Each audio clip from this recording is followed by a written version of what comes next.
and the West Washington Senators. Both teams have not played each other yet this year, but Mikey, I think probably should be, in my opinion, be a pretty competitive matchup. Yeah, you would think so. If you look at it on paper, you'd think Borden's probably the better team, but we played both these teams, and West Washington really surprised me, and the things they do, and they do the little things, and they know the role, and they do a nice job. Well, we got about 10 seconds here. We come on late here, but we got about 10 seconds. We're going to get our national anthem. We'll come back at you after we hear a word from our sponsors here. And let's do the Washington County tournament here, holiday tournament, and we'll be back at you. This is WSLM on 97.9, 1220, and Facebook. WSLM, Salem, Indiana. This is Becky White from WSLM. I'm here at the beautiful John Jones showroom in Salem, Indiana for the John Jones Auto Minute. Hello there, Jalen Hoare here at John Jones in Salem, Indiana. Winter is here, as well as a bunch of Chevrolet trucks. We've got incoming 21 and 22 model Silverados. Come check out our inventory at 1450 South State Road 60. Pick out the truck that works best for you and your family, or check out our inventory online at johnjonesautogroup.com. If you have any questions, please feel free to reach out at 877-473-5546. And from Jalen Hoare over at John Jones, happy holidays. At John Jones CN City, you see so many, so they pay so little.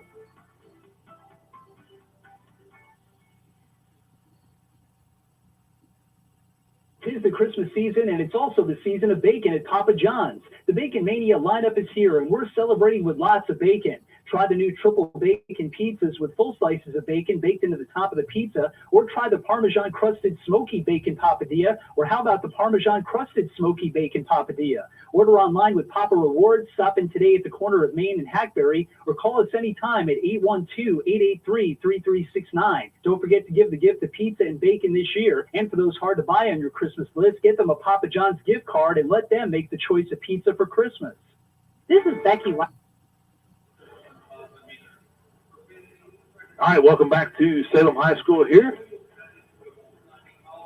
You're listening to WSLM on 97.9, 1220, and our listeners on Facebook. But we're here, Mikey, to bring you this first semifinal matchup here of this tournament, and the first with the Borden Braves and the West Washington Senators. Give your starting lineups for both teams. We'll start with the visiting team, the West Washington Senators. They'll go with the 5'8 junior, number 1, Mason Cox. A 6-foot freshman, number 5, Caden Zink. A 6-foot junior, number 12, Ian Rosenbaum. 6'4", sophomore, number 20, Lane Hoffler. And another guard, a 6'2", sophomore, number 22, Kent Chase. For the Borden Braves, they'll go with 5'11", senior, number 3, Mason Carter. Another senior, 6'1", number 4, Sean Condon. Another senior, 6'2", and number 11, Sterling Michael. Senior, 6'1", number 24, Mason Jones. And rounding out the starting lineups for the Borden Braves is 6-foot senior, number 33, Ethan Urton. Mikey, back to what we talked about earlier, I really think, I think you hit the nail on the head on paper. I think Borden, they should have had the upper hand on this. But like I said, we've seen some pretty nice talent this year. But I tell you, this Hoffler kid can play. Yeah, I look at this tournament, you kind of look at these 4 teams that's in this, and each team's kind of got a dynamic duo. Borden comes in with, Michael and Nash. West Washington with Chase and the Hoffler kid.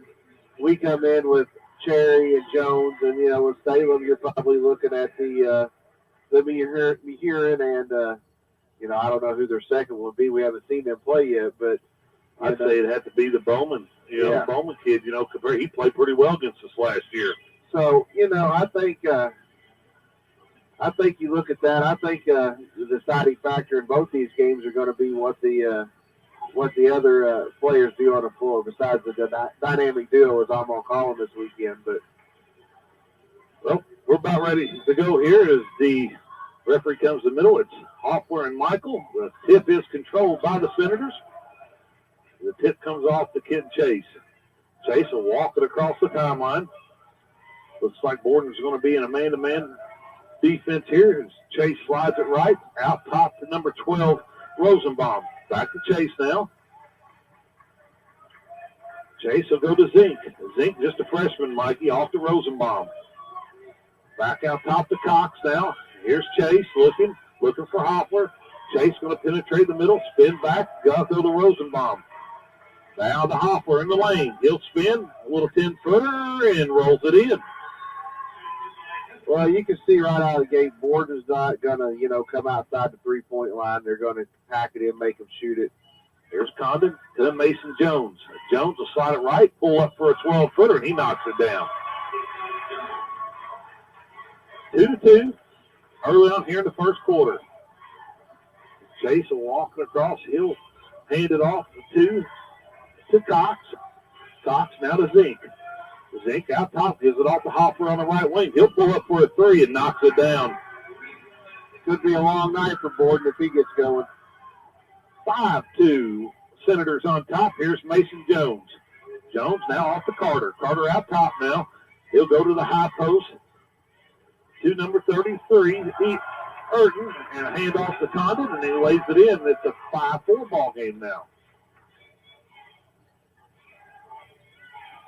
Kenton Chase. Right side to Zink. Zink back out top to Hoffler.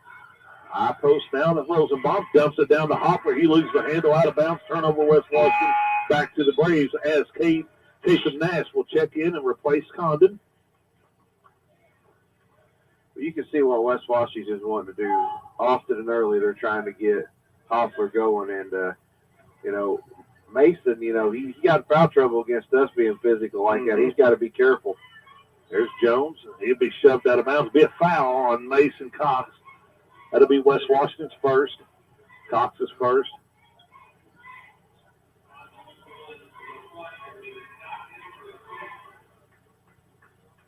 Mason Jones triggered in for the Borden Braves underneath their own basket. Ball's intercepted by Kent Chase, and he loses the handle out of bounds. It'll stay with the Senators.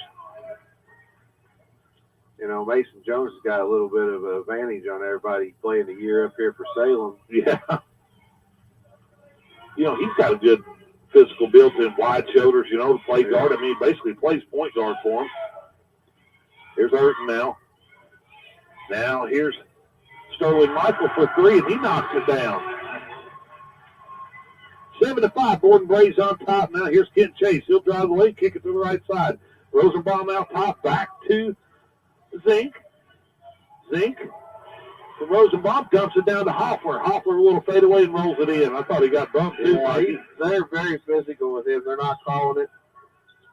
Here's Michael for another three. It's off the mark, rebounded out of there, out of bounds, and I believe it's going to stay with Borden. So tie ball game with 5:23 to go here in the first. Borden Brave basketball. Mason Jones out of bounds, comes into Kasem Nash. Nash back out top to Carter. Mason Carter will slide it left, now goes back to Kasem Nash. Right wing now to Jones. Jones out top to Nash. Nash will penetrate, kick it over the left side to Sterling Michael. He'll drive in from the left side, way off the glass and miss the layup. Rebounded out there by Kenton Chase. Chase now on the attack for West Washington.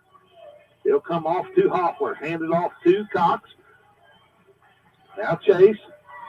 Chase at the top of the key. He looking to penetrate on Mason Carter. Spin move, little runner. Up, no good. Rebounded out there by Mason Jones. Jones now on the attack. Left side to Kasem Nash. Nash into the left side. Lays it up, no good. But a tip in by Ethan Erden. Both teams very aggressive, trying to get to the rim, playing physical. And they're letting them play.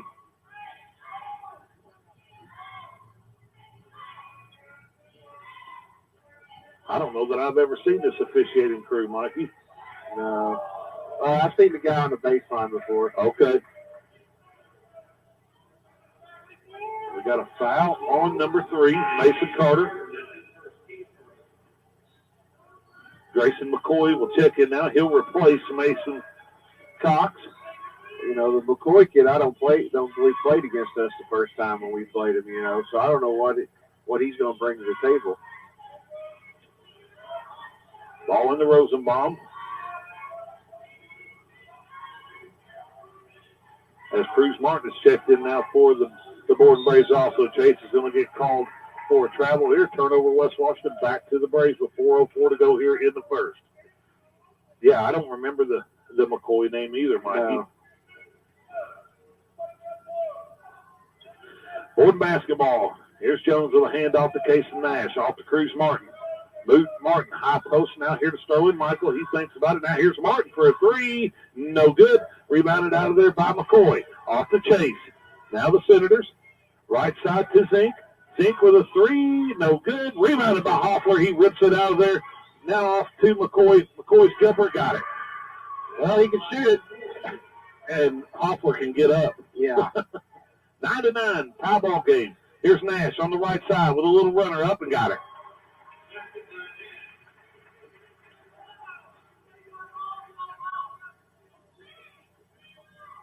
Eleven to 9. Borden Braves on top. Here's Kenton Chase. Left side to Zink. Now to Rosenbaum. Cross court to Chase. Chase, I thought he traveled again. That was close.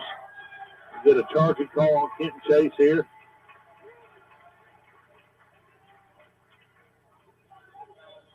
Mike Williams set to check in for the Senators. He will come in and replace Ian Rosenbaum.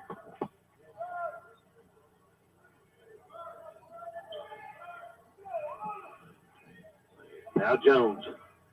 Braves up to 11 to 9. We're going to have another charging foul. This one's going to be on Sterling Michael. Well, first 5 minutes they let him play. Now we're getting ticky-tacky. I'd really like to see West Washington. Chase's last couple minutes has tried driving, but he's got to get to the rim, you know. You can't rely on Hoffler to do everything. Yep. Here's Chase. Out top. Picks his dribble up.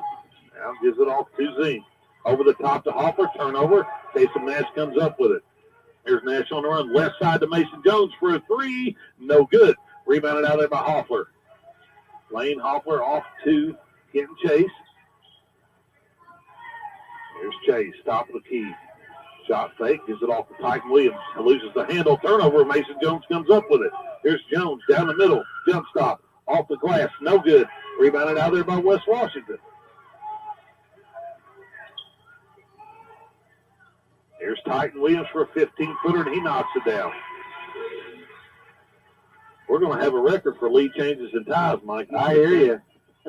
Exciting first quarter so far. Yeah. 2 minutes. Here's McCarter down the middle. Travel. Looking for Nash. Nash down on the right wing. To back to Cruz Martin. Here's Martin for three. Got it. You know, he hit a couple of threes against us, you know, and he could shoot it. Yeah. You know, if I'm going to have to guard two, it's him and Michael out there. Yeah. I'll give Nash a three because he's not consistent yet out there, in my opinion. Here's Zink. Now to McCoy. Down to Hoffler. Hoffler off the glass. No good. Rebounded out there by Michael. 14-11. Braves on top. Here's Jones. Jones. Shot fake. Off the glass. No good. Rebounded out there by West Washington. They're getting good looks. Yeah, both teams are really getting good looks at the basket. It's just a matter of knocking them down.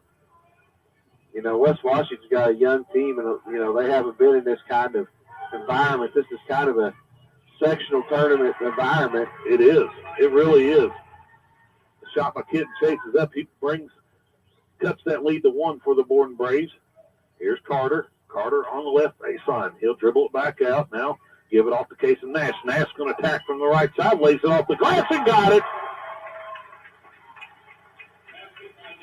He'll go to the line to shoot one to try to complete this three-point play and push the lead back out to 4. You know, that's when he's at his best. When you let him get going north and south, he can get to the rim with his athletic ability, good size. He can shoot over most guards. You know, he's going to be a handful this week. Here's Cameron.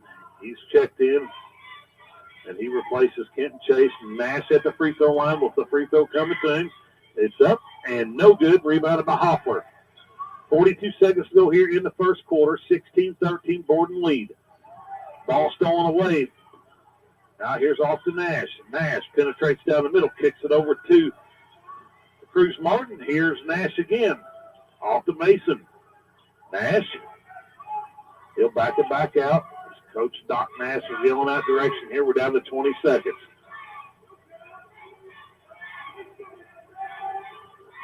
Nash dribbling it out by the half-court mark. They're probably going to go with about 10 here. Down to 10 now. Getting ready to go. Nash goes middle. Crosses over. Steps through. Off the glass and got it again.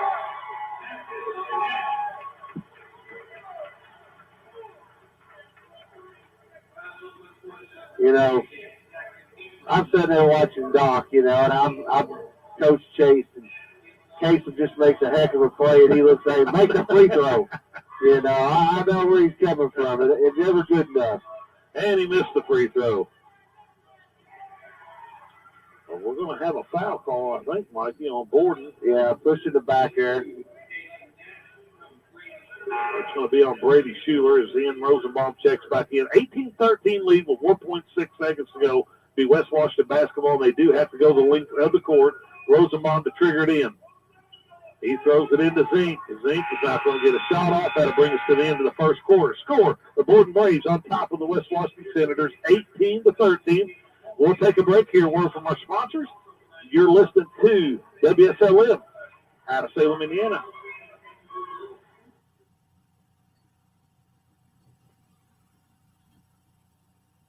WSLM. I'm here at the beautiful John Jones showroom in Salem, Indiana for the John Jones Auto Minute. Hello there, and this is Jalen Hoare over at John Jones Chevrolet Buick Cadillac in Salem, Indiana. Fall is beginning, and I know that everybody is hearing of all the shortages of cars, but that is not true whenever it comes to John Jones Chevrolet. We've got over 550 used cars, 210 being just at our Salem location. With those vehicles, even though they are pre-owned, we do offer financing options. A lot of those are including $0 down. Now, with those used cars, we are accepting trade-ins. Trade-in values are better than ever and probably better than we will ever see again. So with that being said, give us a call over at John Jones at 877-473-5546 or check out our inventory online at johnjonesautogroup.com. At John Jones CMC, you see so many, so they pay so little.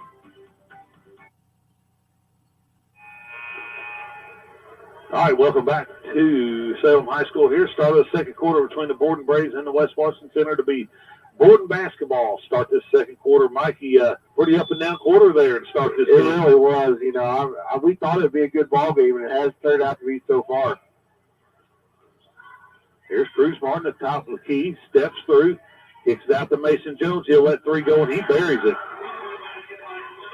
You know, that's the one thing I take away early in this game with Borden, that from when we played him first game of the season, is he's more aggressive with the score tonight. Yeah. Here's Helene Hoffler. Shot short. Off to Urton. There's a nice look there from Mason Jones. Tried to thread the needle out of bounds here, and I believe it'll stay with the Borden Braves. No, this is kind of danger time for West I Washington. believe you're right. There's Schuler. He'll get it in to Condon. Condon out of Martin. Here's Schuler. Off to Urton. Urton penetrates down the middle, looking to spin. Kicks it off to Cruz Martin for a three. No good. Rebounded out there by Ian Rosenbaum. Rosenbaum gives it off to Zink. Zink. Off to Tyson Williams on the right wing. He'll dribble it back out top. He'll give it off to McCoy. Now to Zink on the left side. Zink penetrates down the middle. Now backs it back out. Ball tipped away. Stolen by Cruz Martin. Cruz Martin on the breakaway. Got numbers. He lays it off to Urton, and he'll lay it in. 10-point lead by the Borden Braves. 23-13. I believe you're right, Mikey. Coach Sullivan's seen enough. He'll call a timeout. Yeah, I mean, Borden is really doing a nice job of their getting in the passing lanes inside the three-point line, making it difficult, playing really physically, defensively. Then they'll get down on a break. They're attacking. They're pushing the ball. They're playing aggressive both ends, and that's why they're up 10 right now, I believe. West Washington's kind of one-dimensional right now. And you touched a little bit on Mason Jones down there that we didn't see the first game of the season. With his length and him, the willingness and the ability to get to the lane, and he can shoot a little bit, it's kind of a matchup problem for most teams. Yeah, Borden's not, got the size that, we're going to bring or whatever, but they're just 6 foot, 6'1" across the board, and they're athletic, strong. I mean, it's hard to match up with them. Here's West Washington, the 6:40 to go in the first half. McCoy off to Hopler. Hopler from behind. Carter flips it away out of bounds. It'll stay with the West Washington Senators. His teammates has got to talk to him right there, let him know that he's got that coming. Hopler. Looking inbounds, gets it into Titan Williams. Williams back out top to Chase. Hopler screaming for the basketball. They didn't get it into him. Now Rosenbaum back out top to Titan. Titan now to McCoy. Short corner to Chase. Chase will drive middle. Back out to Hopler. Hopler thought about a three. Nothing there. Now hands it back off to Chase. He'll drive middle. Ball stolen away by Casey Nash. He's going to break away from the left-hand side. Lays it off the glass and got it. Well, they're denying those passing lanes pretty good. Yeah, they look very good defensively. Here's Chase. Chase looking off the end. Rosenbaum goes inside to Titan Williams. Williams now loses the handle. It's going to be turned over and picked up out of there by Condon. Off to Jones. Jones goes baseline. Down the middle is Tim. Off the line is Condon. Off the glass, and there's going to be another timeout by Sullivan. 27-13, 5:39 to go here in the first half. It'll be a full timeout. We'll step away. Hear a word from our sponsors. You're listed WSLM out of Salem, Indiana. Come join the fun on Friday, September 17th from 6 to 9 p.m. The Washington County Chamber of Commerce is hosting their Friday Night on the Square Festival packed full of fun activities, unique shopping, and amazing food. This year, we are expanding our footprint thanks to our Kids Zone sponsor, Success Mortgage Partners, and our gold sponsors, Central Credit Union, National Youth Advocate Program, WSLM Radio, and SMX Staff Management. For more information, follow us on Facebook or call Eric at 812-883-4303. Welcome back to Salem High School here. 5:39 to go in the first half. Borden has opened this lead up to a 27-13 advantage. And Mikey, Borden's come out of this timeout to start this second quarter, and they've really put the pedal down a little bit here on West Washington. And again, they're in danger zone here. They need a response in a hurry right here. Trying to get Coach Fribble to come down at the house and talk to us a little bit. Borden here in this 2-2-1, giving West Washington fits. Yeah. Casey Nash with the foul.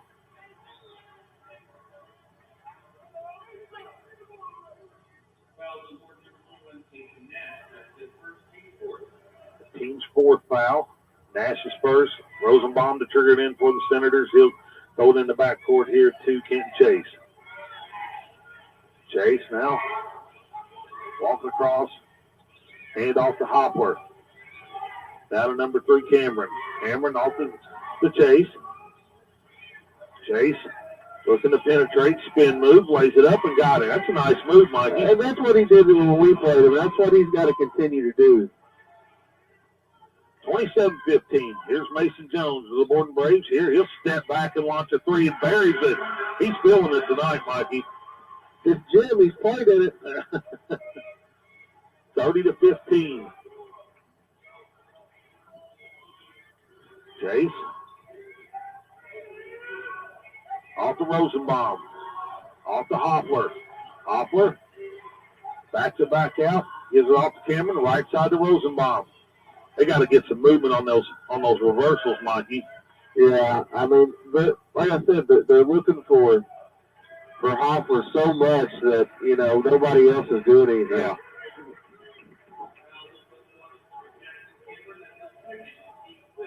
Yeah. Have a foul on West Washington. Jackson Cameron, as Mason Cox will check in and replace Grayson McCoy. 30-15, 4.5 to go here in the first half. Borden basketball, cross court to Nash. Nash will let a three go. No good. Can't leave him that open, Mikey. I mean, No, but I don't think that's a shot Coach Nash wanted. ball tipped away by Borden on this end here. They'll stay with the West Washington Senators.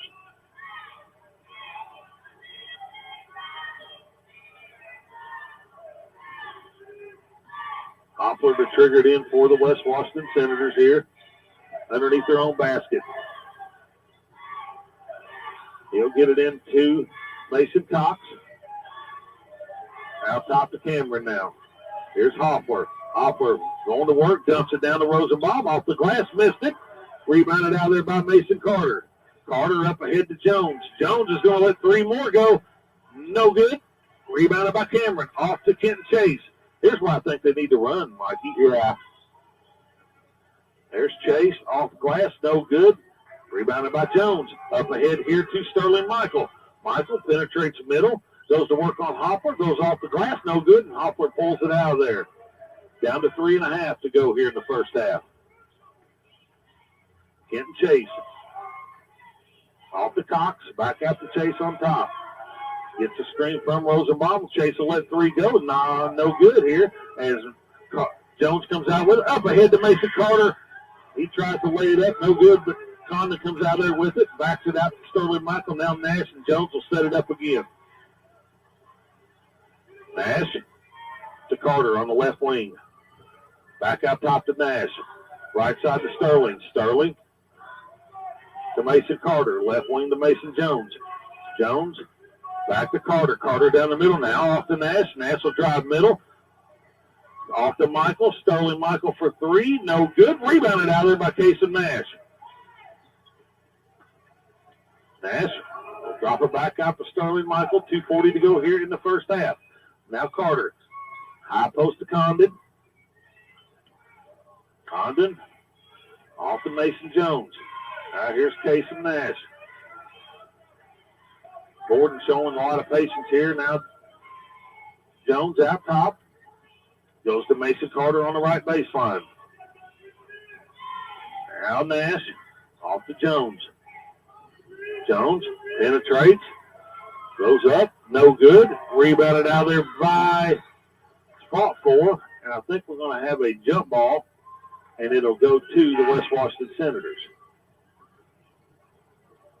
As Ethan Erton will check in along with Caden Zink, and Titan Williams will check in also.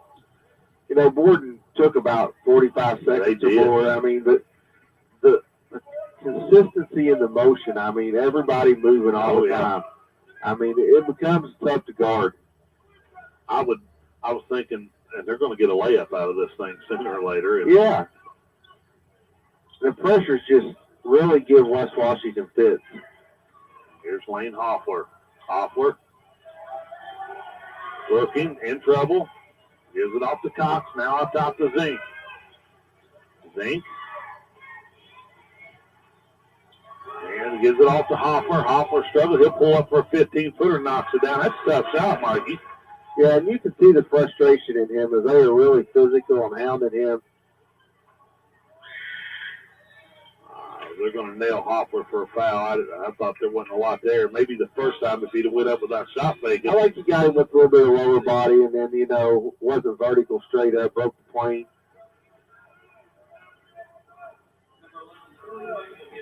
You know, if West Washington can somehow get this to about 10 at the half, they ought to feel better about themselves. But, you know, Borden is just playing so hard.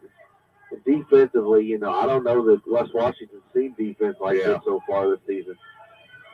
Michael knocks in the first one, second one's on the way, and it's also good. That's 32-17 lead now with a minute and a half to go in the first half.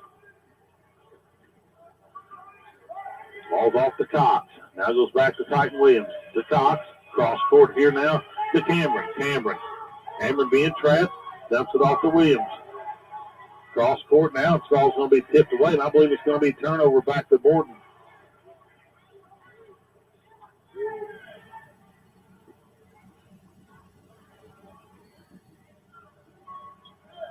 Minute 15 in the first half. Mason Jones walks it across the timeline here. He goes right side to Cruz Martin. Martin, spin move on the right side. Goes up with it, tries to lay it off the glass. No good. That's probably not a shot they're looking for either. No. And then he commits a foul.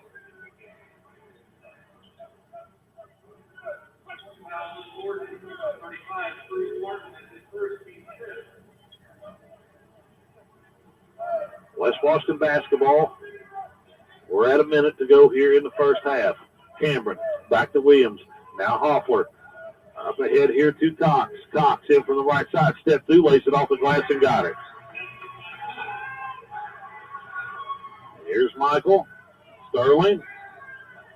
We're going to get a blocking foul on Hoffler. I believe that's his second. Yeah, it is his second.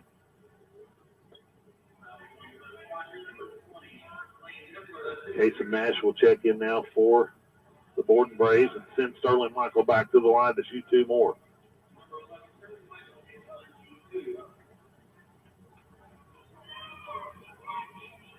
Michael's first one is up and good.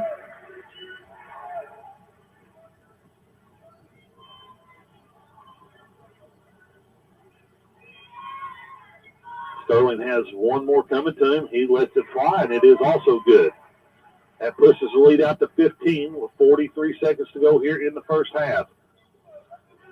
Cameron back to Williams. Now Hoffler. Hoffler up ahead to Zink. Off to Cox. Cox, ball tipped away. Going to stay with the West Washington Senators. Well, you know, they did a lot better job there with the press. But, you know, they got to attack out of it. The only way you're going to get them to quit pressing you is if you attack and you score out of it. You're exactly right. Here's Hoffler on the right side. Pull up 15-footer. No good. Rebounded out of there by Cruz Martin with 25 seconds to go. Now Borden's got a chance to take the last shot here, Mikey, plus get the basketball coming out into the second half. So kind of a 2-for-1 deal here. Here's Jones, under 10 now. He'll get a screen from Michael. Off to Sterling. Here's Nash for three. No good. Rebounded by Byron off the glass and got it.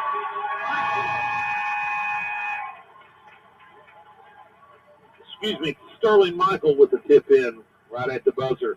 That brings us to the end of the first half. The Borden Braves on top of the West Washington Senators, 36-19. We'll step away, hear a word from our sponsors, be back to you to give you first half comments from Mikey and myself. But you're listening to the Washington County Holiday Tournament on WSLM out of Salem, Indiana.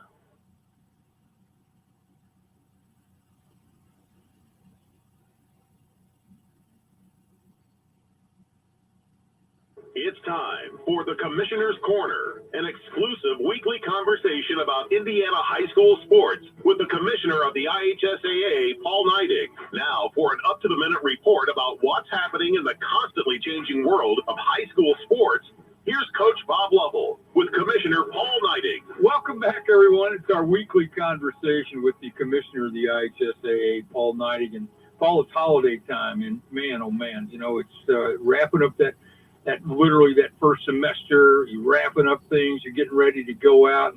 We have multi-day events, multi-team events in swimming and wrestling and basketball. And it is a great time to be a sports fan in our state. It is, you know, and as you say, we walk into the holiday season here. And, you know, Bob, it changes our coaches have a little bit different opportunity as we walk into the holiday season. And you know, the classroom part of school shuts down for a little bit, semesters change, but the practice continues on, and coaches can get a little more intense in practice, maybe a little longer, introduce some new concepts to their teams. So this is a time where they really look to get better and get ready for that stretch run in all of our winter sports as we march into spring. But yeah, it's just a time for coaches to really get honed in on what this season is going to look like second half. Not long ago, you met with some of your colleagues from the Midwest, some of your fellow commissioners from the state associations in the Midwest, and your normal yearly meeting to talk about concerns and issues and threats and strategies. How did that meeting go? And were there some big events, or excuse me, big things that are on the agenda of similar institutions around the state? Well, Bob, I think there's a lot in similarities between us and our other Midwest partners. And a lot of it centers around this whole concept of an education first setting. We really do focus on promoting the first degree in life and getting that high school diploma. And then you get to be a basketball player or a swimmer or a wrestler along the way.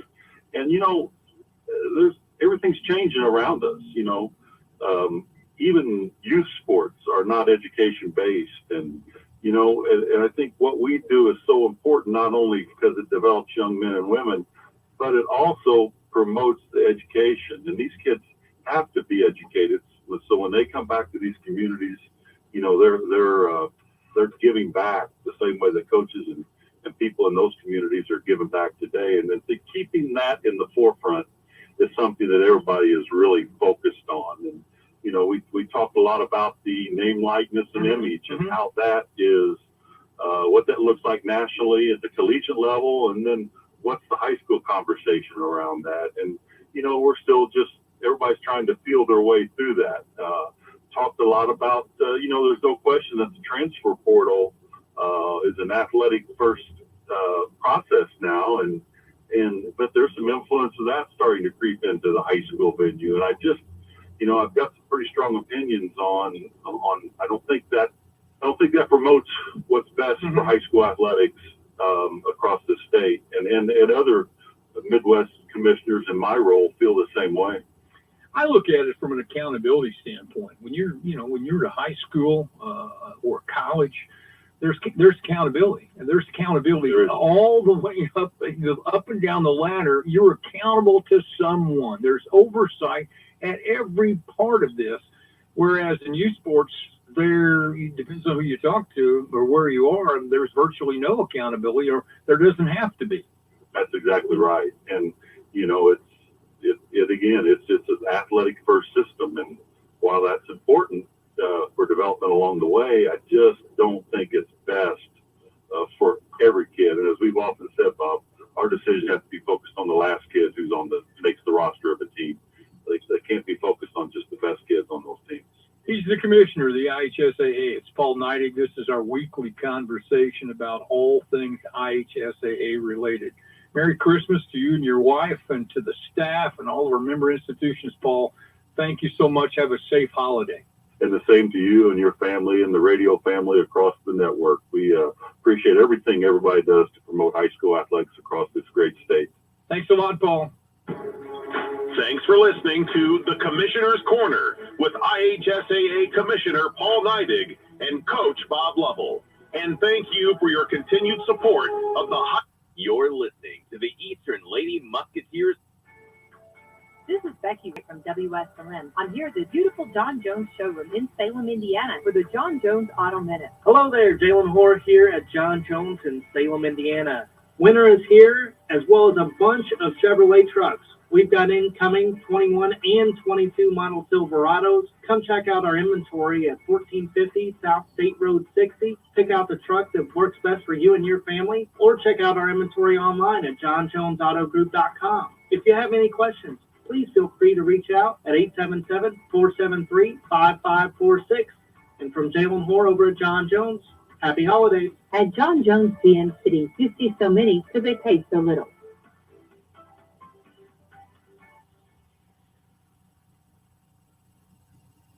It is the Christmas season, and it's also the season of bacon at Papa John's. The Bacon Mania lineup is here, and we're celebrating with lots of bacon. Try the new triple bacon pizzas with full slices of bacon baked into the top of the pizza, or try the Parmesan crusted smoky bacon papadilla, or how about the Parmesan crusted smoky bacon papadilla? Order online with Papa Rewards. Stop in today at the corner of Main and Hackberry, or call us anytime at 812-883-3369. Don't forget to give the gift of pizza and bacon this year. And for those hard to buy on your Christmas list, get them a Papa John's gift card and let them make the choice of pizza for Christmas. This is Becky White from Salem. I'm here at the beautiful...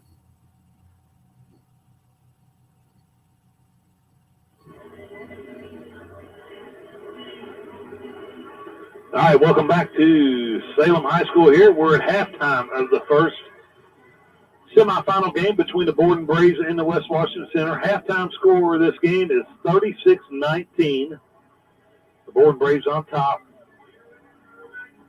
Borden outscored West Washington 18-6 in that second quarter and really put the clamps on them, come out in this 2-2-1 press here, and it really caused West Washington fits here with this press, Mikey. Yeah, it really did. I mean, just their defensive effort all the way around, I thought, give West Washington fits. And, they did a nice job. They're, you can tell that their focus is on, Hoffler. And you could see midway through the second quarter, he was starting to get frustrated. I look to see more of the same from Borden coming out of this halftime. They're going to keep the pressure cranked up, and West Washington needs to figure out something how to break this pressure. And what they've done so far, Mikey, in my opinion, is that they've tried to pass over the top of it and stuff. They're denying the passing lanes and just turning the ball over. Yeah, I mean it's they're just kind of forcing it. They're not letting things come to them. And they're kind of telegraphing everything where, Borden knows what they're going to do.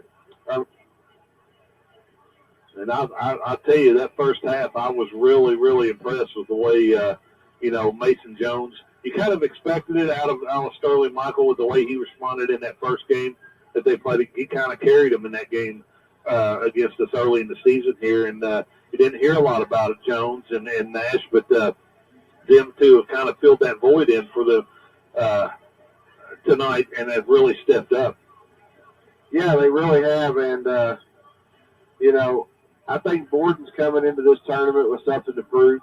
Last year they were unable to play in it due to COVID, and I think they felt like last year they would have won the tournament. I think they're trying to prove something, and also I think they're wanting to get to that championship game and get a rematch with us. Sure. And we'll talk a little bit more about that after the conclusion of this ball game. We got about 45 seconds left here in halftime as West Washington is just now coming out of the locker room. So I'm assuming Coach Sullivan had quite a bit to talk about in there at halftime, Mikey. Yeah, you would think, a lot to address.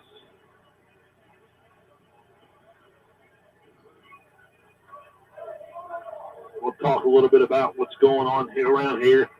We have Shop with the Cop tomorrow morning at 8 o'clock. That'll be at Walmart. And then Sunday we have Santa's Cruisers at Walmart also. So I always like that Shop with the Cop. I think that's a great thing that they do, Mikey, to give back to let the law enforcement there be a part of these kids, and take them around shopping. I've always thought that was pretty cool. Yeah, I've been able to do it a few times, and it is very, very good, and I'd like to, give a shout out to Darlene Hall and the little, the daycare down there. She's big into that, and, all them kids get into it. It's a good time for them. Well, here we go. Start of the second half, be Borden basketball. Here's Mason Jones is going to be tripped up by Mason Cox. And draw that foul, and it'll be the second foul on Cox and be team's first of the second half here as Casey Nash set to trigger it in for the Borden Braves underneath their own basket. He'll get it into Sterling Michael, out top to Mason Jones now. Jones looking for Carter, now left wing to Sterling Michael. Michael back out top to Mason Jones. Jones will back it out, set it up again as Casey Nash comes out to meet him. It'll go off to Ethan Urton. Little curl by Sterling Michael. He'll go off the glass and lay it in. 38-19. Borden Braves, here's Kid Chase. Chase now looking for Hoffler. Hoffler on the right side. Lays it off the glass and got it. If you can clear it out for him, Mikey, and let him go to work one-on-one. Here's Carter for three. No good. Rebounded out of there by Caden Zink. Here's Zink. At the top, right wing to end Rosenbaum. Rosenbaum for three. Air ball. Brought out there by Mason Carter. Off to Mason Jones. Jones now. Here's Nash. Nash will let three go. No good. Rebounded by, fought for by Chase. Sterling Michael and tipped out of bounds, and it'll go over to the Borden Braves. With 6:51 to go here in the third. Back to Carter. Carter drives baseline. Shot fake's going to be fouled. He'll go one to shoot two.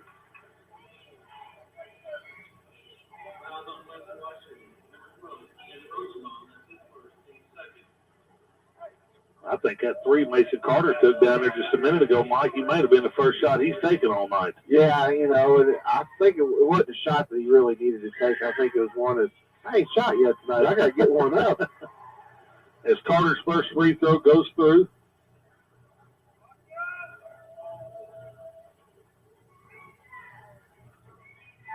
As Condon set the check back in for the Borden Braves. Second free throw up by Carter. No good. Rebounded by Hoffler. 39-21 with 6:45 to go here in the third quarter. Off to Chase. Chase now to Hoffler. Hoffler. Back to Chase. Chase will drive in from the right side. Spin. Lay it off the glass. No good. Mason Carter with good defense. Here's Jones up ahead to Nash. Nash on the right wing. Off to Mason Carter in the middle. Back to Mason Jones. Dumps it down to Ethan Erden. Erden shot fake off the glass and got it. I'd almost consider playing them zone. Keep them from penetrating. That's where they've hurt West Washington the most. Here's Chase. Ball stripped away, out of bounds, and stay with the Senators. Well, I think you're about to the point, Mike, you're going to have to try something different. Yeah, I agree. There's Cruz.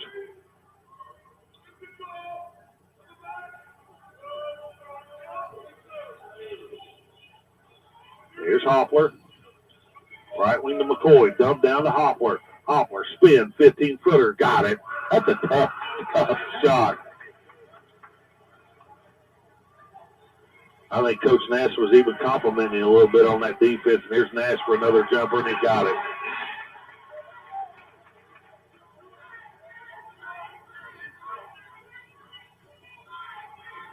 Chase. Off the Zink. Out top to McCoy. McCoy had a shot, didn't take it. Now the left side to Rosenbaum. Rosenbaum back out top to Hoffler for three. No good. We're going to get a foul on West Washington.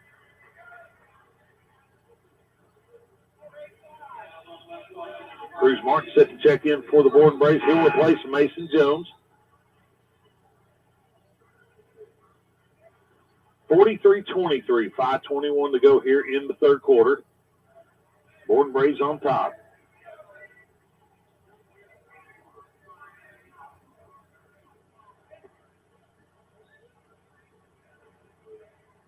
Ball comes into Mason Carter.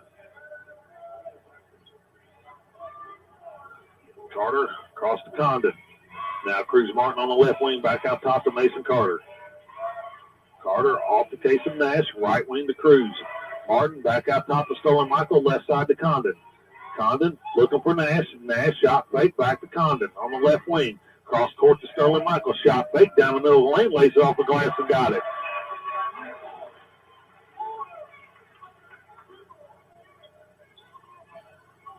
(45-23).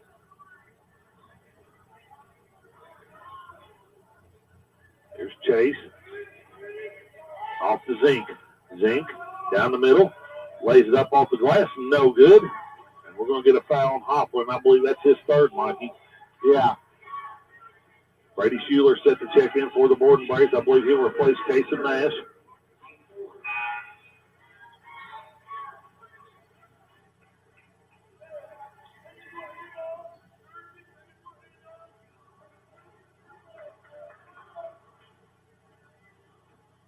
Here's Carter. Off the timeline here. Off to Cruz Martin. Now Brady Schuler. Left wing to Condon. Out top to Sterling. Sterling pulls up for a 15-footer. No good. Rebounded by Mason Carter. Oh, he thought he was going to dump it down to there's those jerseys, Mikey. Yeah. You know, we got gray and white. It's hard to tell. There's Kent Chase in from the left side for a layup. Titan Williams set to come back in at the next dead ball. Mason Carter off to Brady Schuler. Down low to Condon. Condon backing him in. Out top to Mason. Carter, spin move.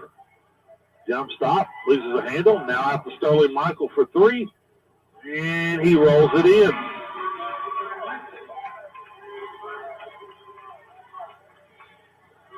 (48-25). 3.5 to go here in the third. Coach Nass has called the press off here. Zink to Chase. Hoffler now. Right side to Ian Rosenbaum. Back out top to Kenton Chase. There's Zink on the left wing. Cross court to Ian Rosenbaum. Here's Hoffler. Hoffler on the right wing. Back him in. Back out top to Rosenbaum. Left side to Zink. Zink will let three go. Almost banked it in from the sideline, Mikey. That's a special touch if you can do that. You know, but you look back about 3 minutes to go in the first quarter, Borden just kind of taken over this game. Yep. And they've been in control. As Ethan Urton, Mason Jones will check in for Mason Carter and Sterling Michael. Be West Washington basketball with 3:11 to go here in the third quarter. 48-25, Braves on top. Lane Hoffler gets it into McCoy. McCoy on the left wing, looking inside, nothing there. Now dumps it down to Williams. Now back out to McCoy. Here's Hoffler for three, and he got it.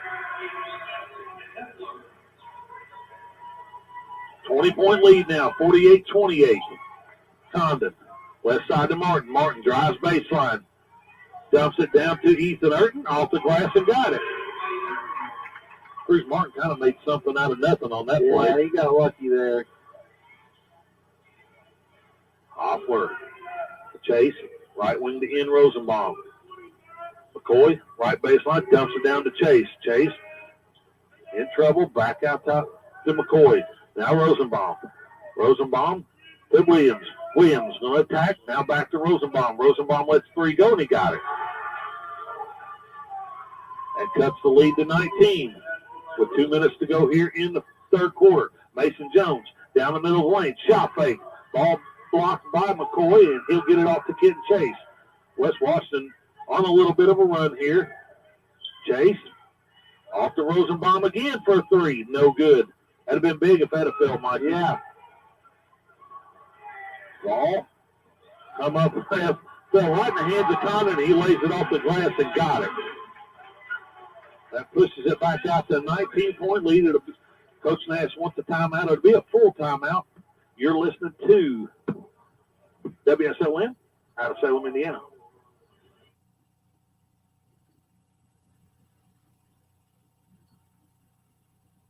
This is Becky White from WSLN. I'm here at the beautiful John Jones showroom in Salem, Indiana for the John Jones Auto Minute. Hello there, and this is Jalen Hoare over at John Jones Chevrolet Buick Cadillac in Salem, Indiana. Fall is beginning, and I know that everybody is hearing of all the shortages of cars, but that is not true whenever it comes to John Jones Chevrolet. We've got over 550 used cars, 210 being just at our Salem location. With those vehicles, even though they are pre-owned, we do offer financing options.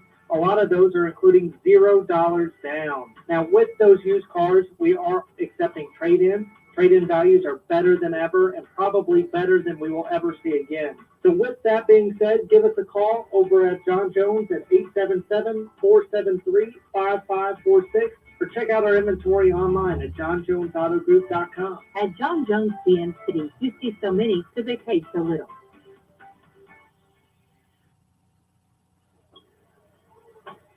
Welcome back to Salem High School here. Minute 51 to go in the third quarter. Borden Braves on top of the West Washington Senators, 52-31. It'll be West Washington basketball. On the floor for the Senators is Chase, Hoffler, McCoy, Cameron, and Titan Williams. Looks like the Borden Braves went to, looks like a little 1-3-1 here, Mikey. Yeah, it is. And, you know, this is what we thought we'd see early in the year, and we didn't see it. So, you know, I'm sure Coach Frible's taking notes on this. And I think right now with the, you know, you got a 21-point lead, I think Coach Nash just tried to see where some things is at, work on some things. You know, he's got an opportunity to rest some guys right now. Yeah, he does. Jones off to Schuler. Now Cruz Martin. High post Eaton Earthen. Down low to Cameron. Off to Mason Jones. Jones attacks from the left side, lays it off the glass and got it. And he's played a real nice game tonight. Yeah, definitely. Nash set to check into the next dead ball. Here's Kenton Chase. 54-31. Borden Braves on top. Chase to Hoffler. Back to Chase now. Chase on the left side. Drives baseline. Backs it back out. Off to Hoffler. Little two-man show here. Now here, it's off to Cameron for three, and he got it. That cuts the lead to 20 with 40 seconds to go in the third. Cruz Martin. Off to Brady Schuler. Schuler. High post to Ethan Urton. Urton out top now as he backs out. Here's Schuler from the left wing. Dumps it down to Ethan Urton. Urton off the glass. No good. Hoffler rebounds it out of there. 24 seconds to go in the third quarter. West Washington with the chance to cut into this lead and get the ball to start this fourth quarter.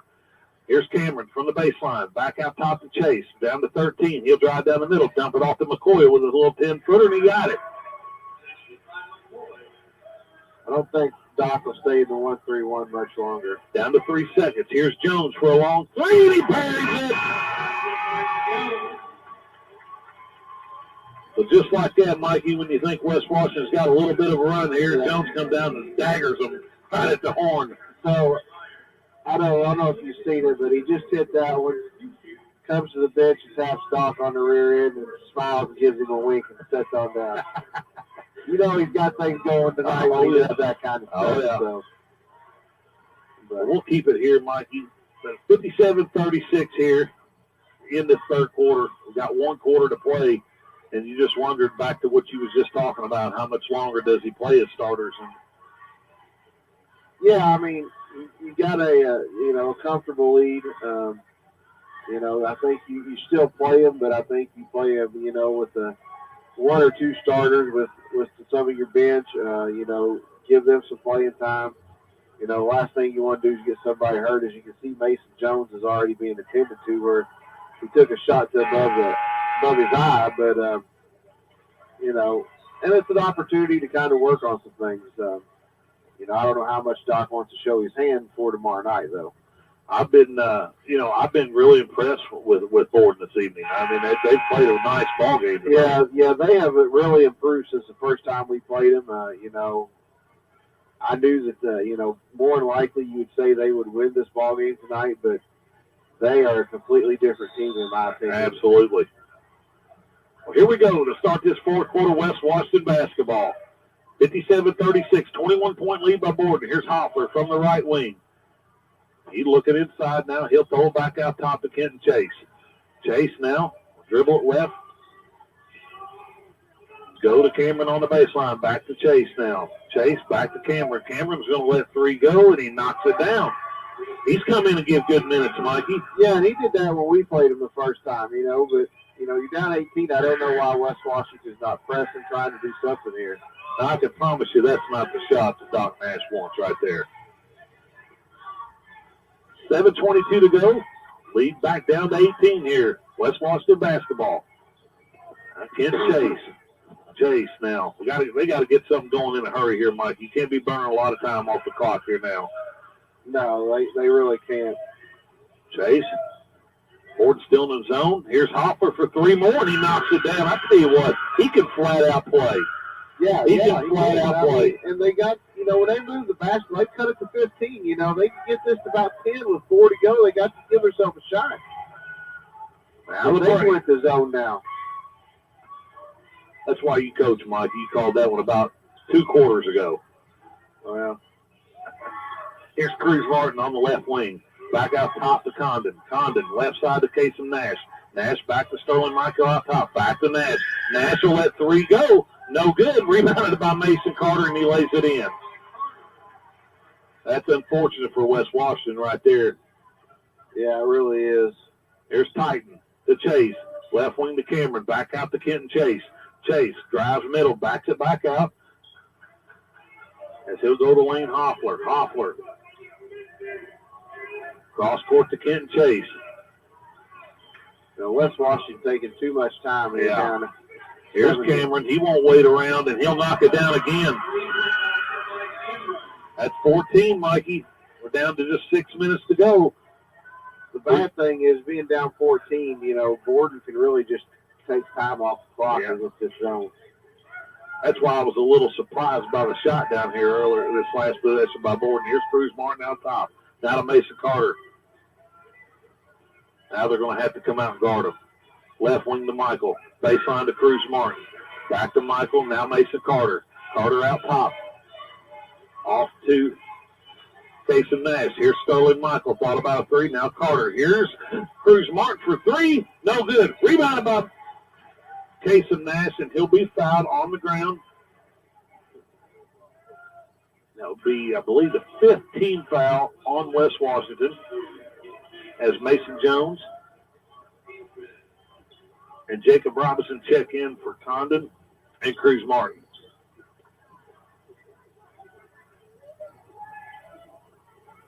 McCoy will check in for Titan Williams. Ball comes into Michael off the glass. Rebounded by Lane Hoffler. West Washington with a chance to cut this thing down to 11 with a three. Here's Kenton Chase. Chase up with a shot. No good, but he'll go to the line to shoot two as he draws a foul. No, you're looking at 5:06 here. You know, you can cut this to a 12-point ball game. I mean, that's just 4 possessions, you know.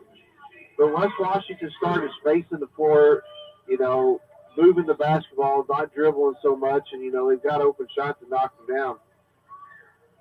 Chase's free throw is good. He'll have one more coming to him to try to cut this lead to 12 of the Borden Braves.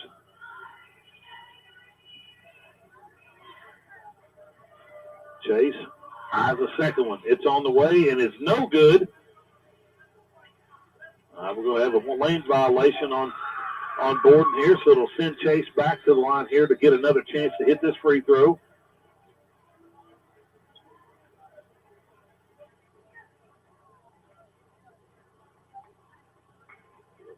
Chase's free throw is up and good.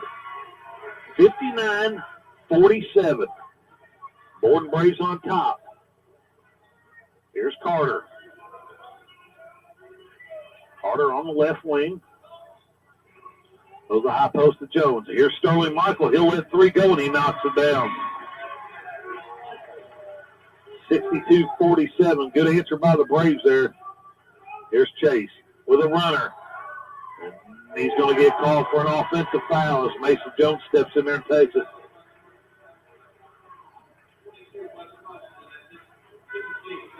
You know, I know he was there, but it's one of those with how far underneath the basket was. I thought he was pretty far underneath the basket, I thought.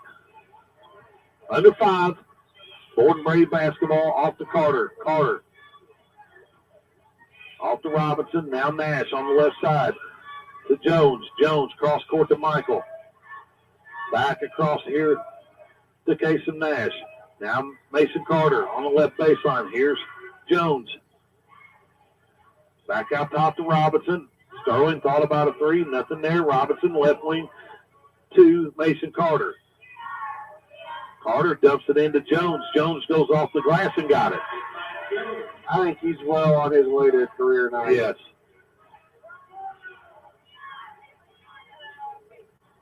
$40, 64, 47. We're under 4 minutes. Here's Cameron with another three. No good. Rebounded by McCoy. Blocked away by Jones. Blocked again by Jones. He's doing it all. Yes, he is.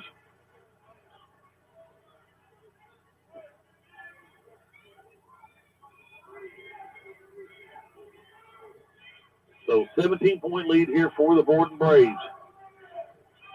Off to Rosenbaum. Here's Cameron for another three. No good. Rebounded by Hoffler. Hoffler up off the glass and got it. Coach Sullivan wanting a foul right there. He didn't get it. That cuts the lead back down to 15. Casey Nash. Off to Robinson. Robinson back to Nash. High post here to Jones. Jones, spin move. Off the glass and got it. They can't guard him right now, Mikey. And, you know, right there, Chase has got to step in and, you know, it comes behind and knock the basketball away. He just kind of played his area and didn't mess with it. We're going to get a foul on Mason Jones here, I believe.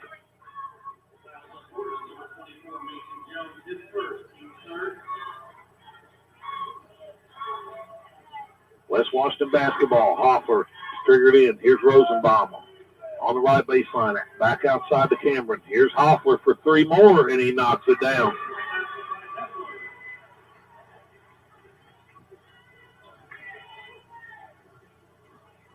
Here's Mason Jones off to Carter. Right wing to Nash.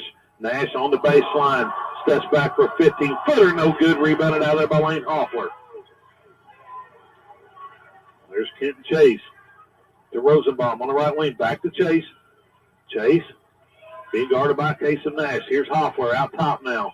Got to get out of his way. Here's Ian Rosenbaum on the right wing. Dumps it down to McCoy. He'll be fouled by Sterling Michael, I believe.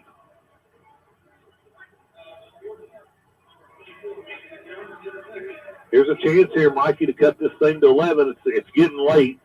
We're down to 2.5 minutes. Yeah, you know, and that's the thing. West Washington started out the game this way, and they're ending the game. It was just that second and third quarter that really hurt them.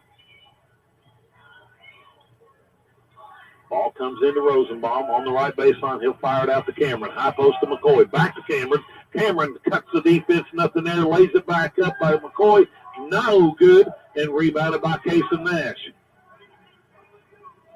Coach Nash yelling for a good shot here, and I believe that's going to send Nash to the line for a one-on-one as he draws a foul on Jackson Cameron.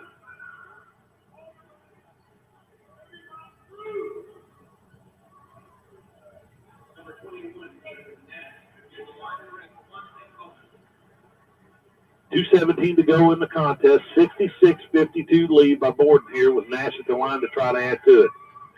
Free throw is up and good.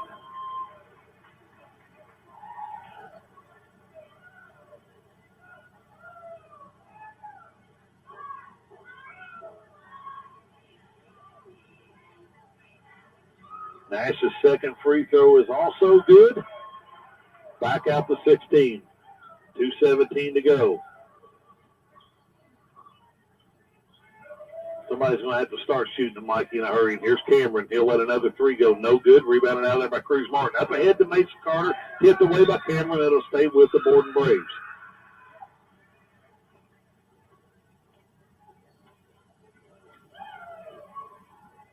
Borden basketball. Mason Carter turning it in. He'll get it in the backcourt here to Casey Nash. Nash off to Carter. Brady Schuler set to check in at the next dead ball. Carter, left wing, cross court to Nash. Nash gets the long three and drags it in there.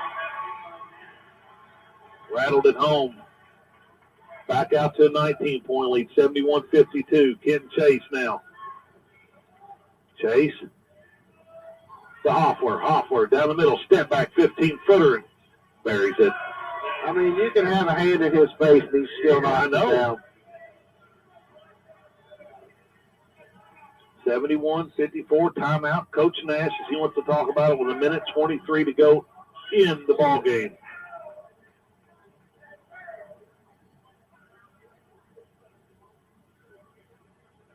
We got a timeout here.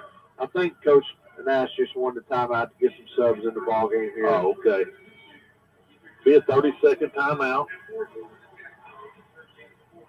It's been I tell you, I've been impressed with West Washington here in the second half, the way they responded. Yeah, they haven't gave up. They kept fighting, battling here, and you know, they're a young team. You know, They got a lot of sophomores and stuff. They're going to be all right. But I know I may have been more impressed with how Borden come out and play tonight than what we've seen about a month ago. Absolutely.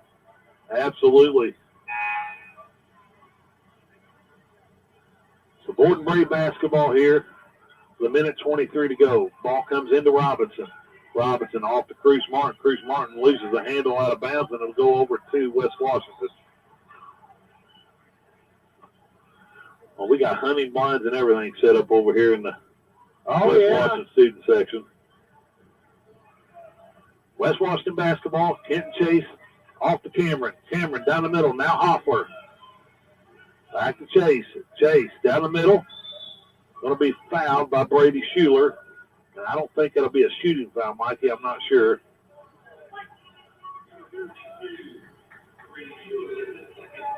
Out of bounds. Hoffler now to trigger it in. Still looking. Gets it to Cameron. Now Hoffler. Hoffler with another three. No good. Rebounded by Schuler, and he's going to draw a foul.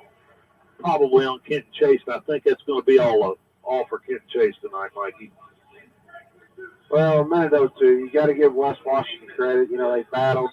I think maybe they found some stuff that they can, build off of and, come in tomorrow night and play the consolation game and, continue to get better.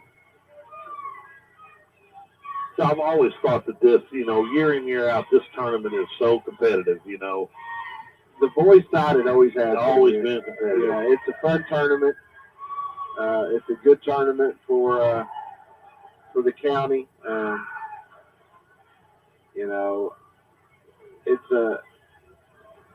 It's actually a tournament. Every team won it. It isn't like it's been dominated by a couple of teams. So both of Brady Schuler's free throws are good, and that pushes it back out to a 19-point lead. We're down to a minute to go in the contest.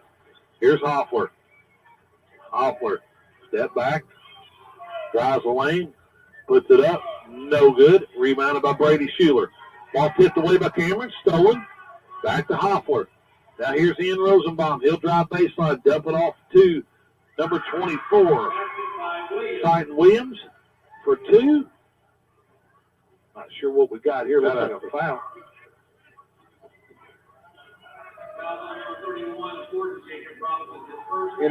When does Coach Sullivan take Hoffler out? Give him a break. I mean, let him get a little of applause for the effort he's put in tonight. Hoffler's got it on the right baseline. He'll spin. He'll fall away, 15-footer, no good. I mean, his shot looks like it's going in every time he lets it go. And the last two's been short. It's just because he's tired. I mean, he puts so much energy in out here. Borden down to 20. Borden's going to come away with the victory here in the first semifinal game of this Washington County Holiday Tournament. Down to 10. Freeze Martin with it out top. Steal it off to Schuler. Schuler, ball tipped away. Ball forward, down to 2. And that'll be it. And that's the ball game. Final score here. In our first semifinal game of the Washington County Holiday Tournament, Borden Braves 73, the West Washington Senators 56. We'll step away here, word from our sponsors. Be back to you to get comments of this game and get set for our second semifinal game between the Eastern Musketeers and the Salem Lions. You're listening to WSLM Radio out of Salem, Indiana.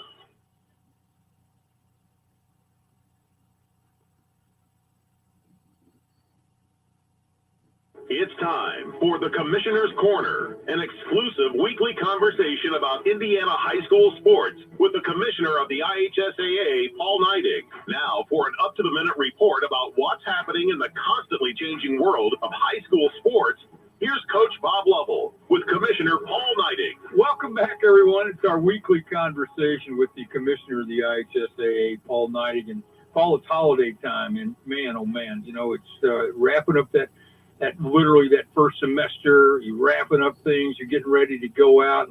We have multi-day events, multi-team events in swimming and wrestling and basketball. And it is a great time to be a sports fan in our state.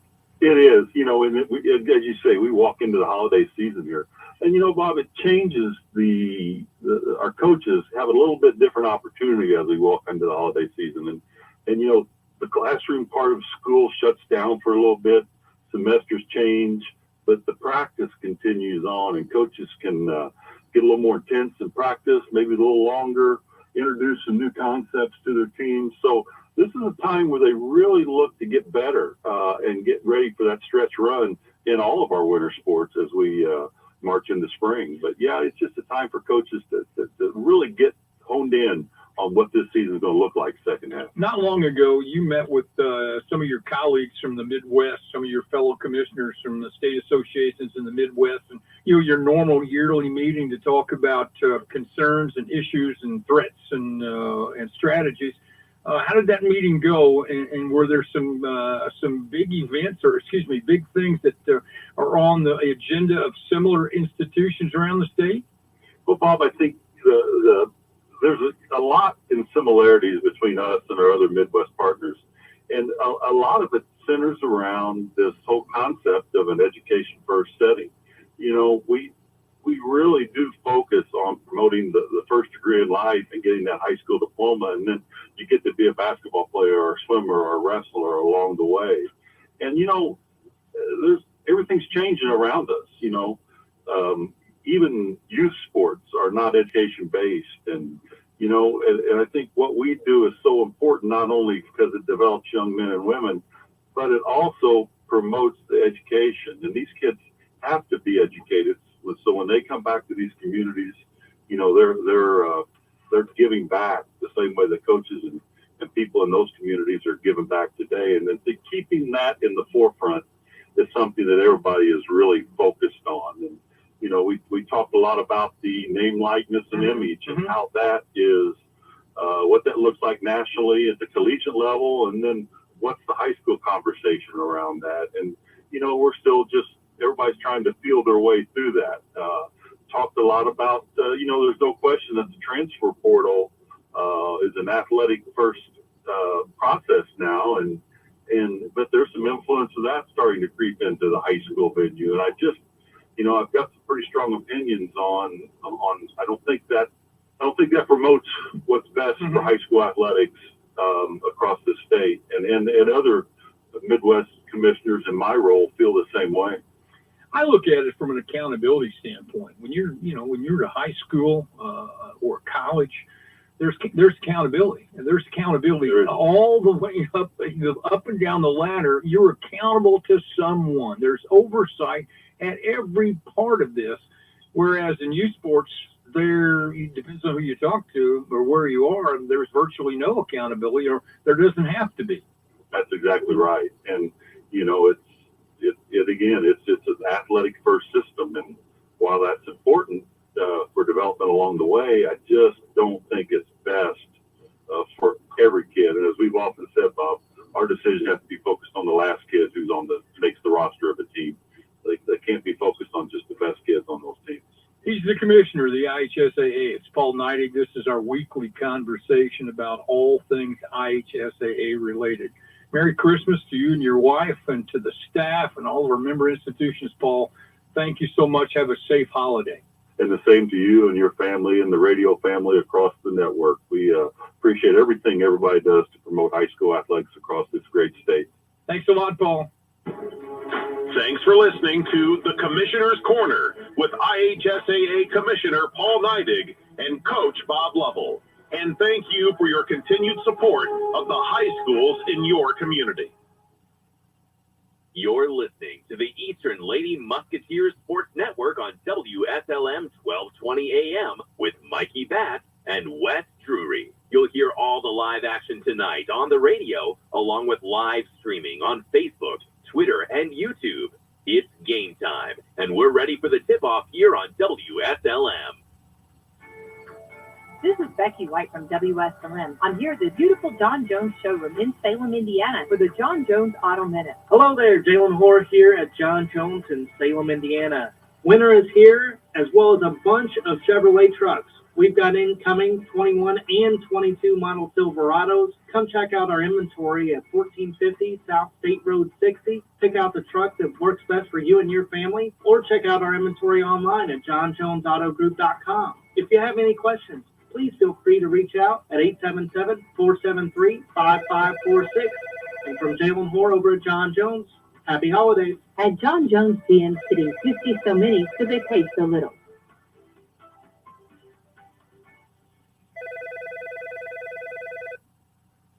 Tis the Christmas season, and it's also the season of bacon at Papa John's. The Bacon Mania lineup is here, and we're celebrating with lots of bacon.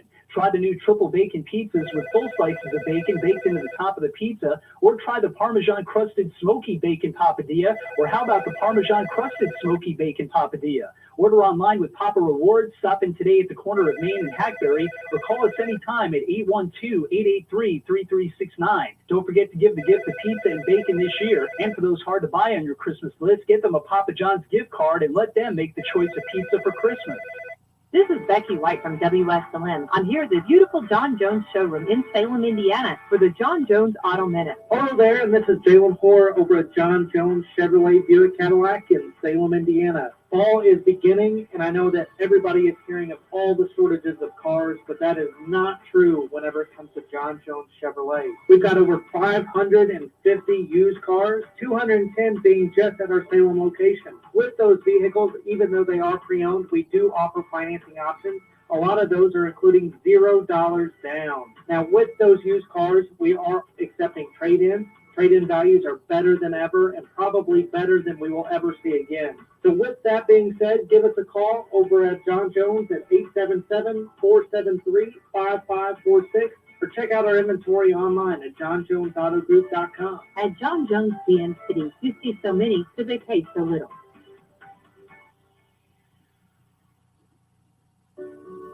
Come join the fun on Friday, September 17th from 6 to 9 p.m. The Washington County Chamber of Commerce is hosting the Friday Night on the Square Festival packed full of fun activities, unique shopping, and amazing food. This year, we are expanding our footprint thanks to our Kids Zone sponsor, Success Mortgage Partners, and our gold sponsors, Central Credit Union, National Youth Advocate Program, WSLM Radio, and SMX Staff Management. For more information, follow us on Facebook or call Eric at 812-883-4303.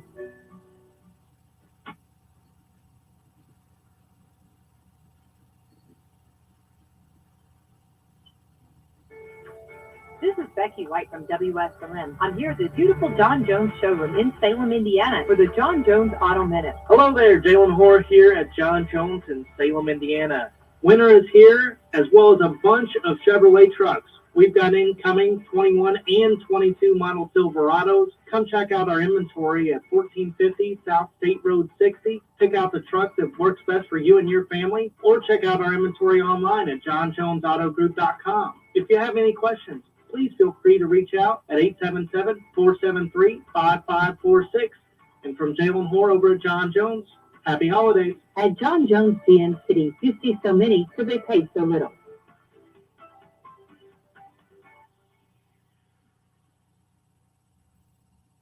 Tis the Christmas season, and it's also the season of bacon at Papa John's. The Bacon Mania lineup is here, and we're celebrating with lots of bacon. Try the new triple bacon pizzas with full slices of bacon baked into the top of the pizza, or try the Parmesan-crusted smoky bacon papadilla, or how about the Parmesan-crusted smoky bacon papadilla? Order online with Papa Rewards. Stop in today at the corner of Main and Hackberry, or call us anytime at 812-883-3369. Don't forget to give the gift of pizza and bacon this year. And for those hard to buy on your Christmas list, get them a Papa John's gift card and let them make the choice of pizza for Christmas.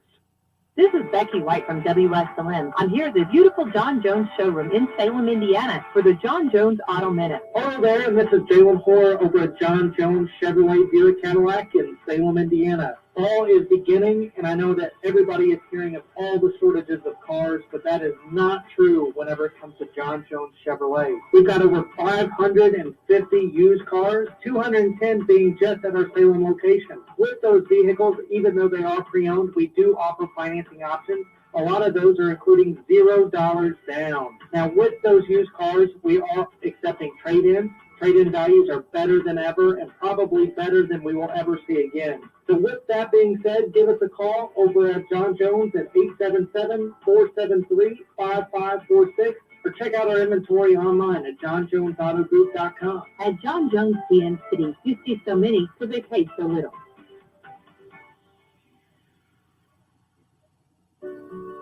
Come join the fun on Friday, September 17th from 6 to 9 p.m. The Washington County Chamber of Commerce is hosting the Friday Night on the Square Festival packed full of fun activities, unique shopping, and amazing food. This year, we are expanding our footprint thanks to our Kids Zone sponsor, Success Mortgage Partners, and our gold sponsors, Central Credit Union, National Youth Advocate Program, WSLM Radio, and SMX Staff Management. For more information, follow us on Facebook or call Eric at 812-883-4303. This is Becky White from WSLM. I'm here at the beautiful John Jones showroom in Salem, Indiana for the John Jones Auto Minute. Hey everyone, Taylor here from John Jones Salem Service. Time for that fall maintenance, so if you've been putting it off, the time is now. Stop in and get a free 27-point inspection and a free alignment check with any service. Call today at 877-473-5546 to make your appointment, or just stop in and see us. 1450 South State Road 60, Salem, Indiana. We look forward to seeing you. At John Jones CN City, you see so many, so they pay so little.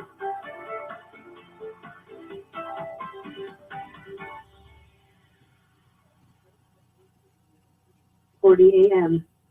We encourage students that wait in the lobby to wear a mask. Thank you for your cooperation.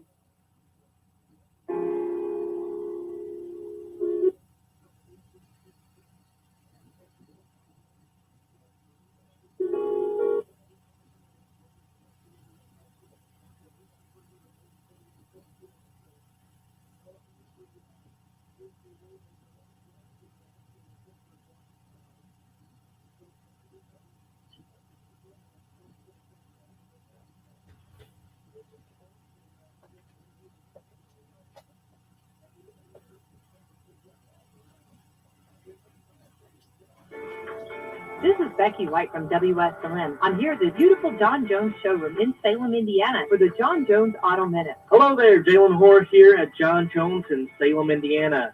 Winter is here, as well as a bunch of Chevrolet trucks. We've got incoming 21 and 22 model Silverados. Come check out our inventory at 1450 South State Road 60. Pick out the truck that works best for you and your family, or check out our inventory online at johnjonesautogroup.com. If you have any questions, please feel free to reach out at 877-473-5546. And from Jalen Hoare over at John Jones, happy holidays. At John Jones CN City, you see so many, so they pay so little.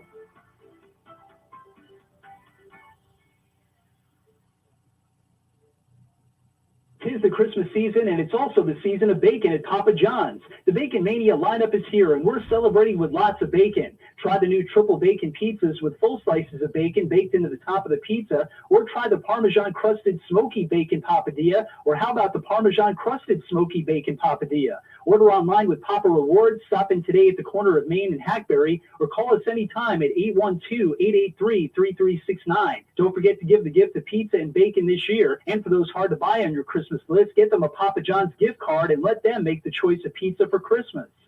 This is Becky White from WSLM. I'm here at the beautiful John Jones showroom in Salem, Indiana for the John Jones Auto Minute. Hello there, and this is Jalen Hoare over at John Jones Chevrolet Buick Cadillac in Salem, Indiana. Fall is beginning, and I know that everybody is hearing of all the shortages of cars, but that is not true whenever it comes to John Jones Chevrolet. We've got over 550 used cars, 210 being just at our Salem location. With those vehicles, even though they are pre-owned, we do offer financing options. A lot of those are including $0 down. Now, with those used cars, we are accepting trade-ins. Trade-in values are better than ever and probably better than we will ever see again. So with that being said, give us a call over at John Jones at 877-473-5546 or check out our inventory online at johnjonesautogroup.com. At John Jones CN City, you see so many, so they pay so little.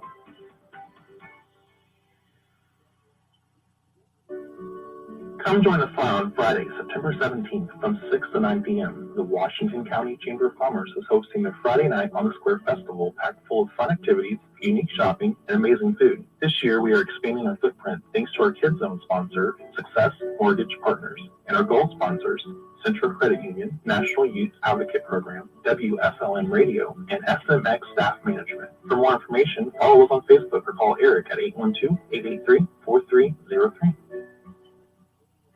This is Becky White from WSLM. I'm here at the beautiful John Jones showroom in Salem, Indiana for the John Jones Auto Minute. Hey everyone, Taylor here from John Jones Salem Service. Time for that fall maintenance, so if you've been putting it off, the time is now. Stop in and get a free 27-point inspection and a free alignment check with any service. Call today at 877-473-5546 to make your appointment, or just stop in and see us. 1450 South State Road 60, Salem, Indiana. We look forward to seeing you. At John Jones CN City, you see so many, so they pay so little.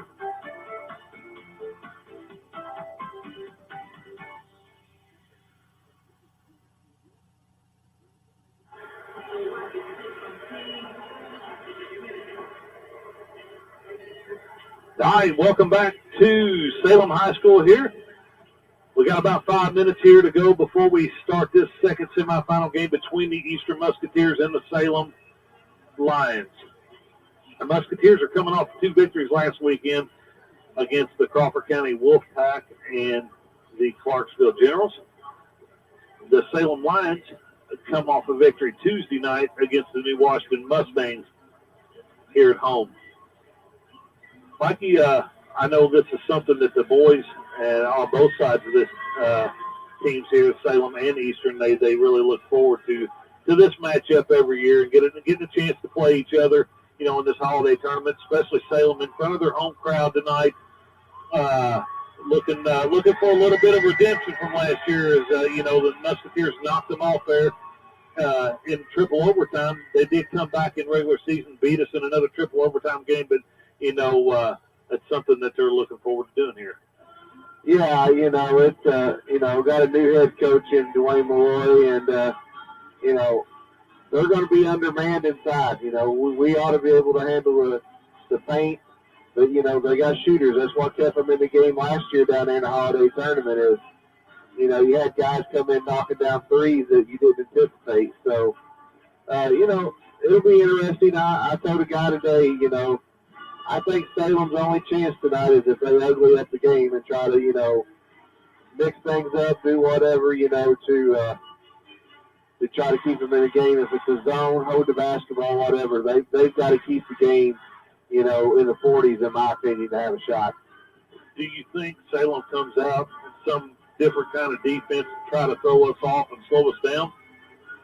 No, I think they're going to come out, and I think they're going to make guys like Caden Temple, Caleb Jones, even Yancey Edwin. You're going to have to beat us. We're going to help down on Cherry. They're probably going to face guard Cade Jones. They might even go a triangle or two where they keep the post guys down there to really the hound Cherry. As the Musketeers just come back on the floor here, we got about 3 minutes left in warm-ups here. So back to the first semifinal game of tonight.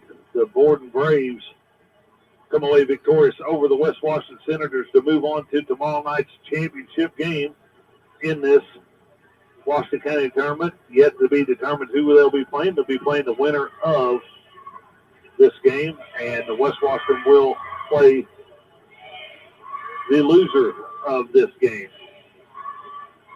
Let's talk a little bit about, Mikey, what do you see Coach Tribble coming out doing against, doing against the Salem Lions team? We're going to try to get after it early, run the basketball, make it a track meet, or what are we doing?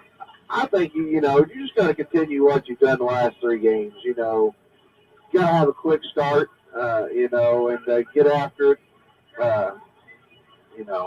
I think you got to develop the inside presence early. You got to let him know he's here. Go from there. But, Kate Jones coming off a great performance Saturday night at Clarksville, 40 points in 3 quarters. Yeah. The thing with him is he's got to let the game come to him because everybody's seen he had 40. Everybody knows he can score it. He's got to he kind of pressed early against Clarksville, and then he just let it. He sees one go through. He's got to get to the rim, get to the free throw line, see one go through. And Cherry's just got to be a force.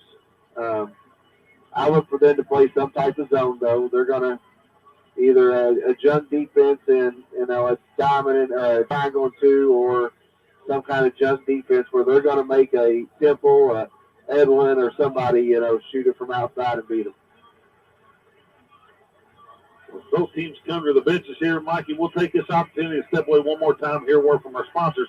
But you're listening to the Washington County Holiday Basketball Tournament on WSLM out of Salem, Indiana.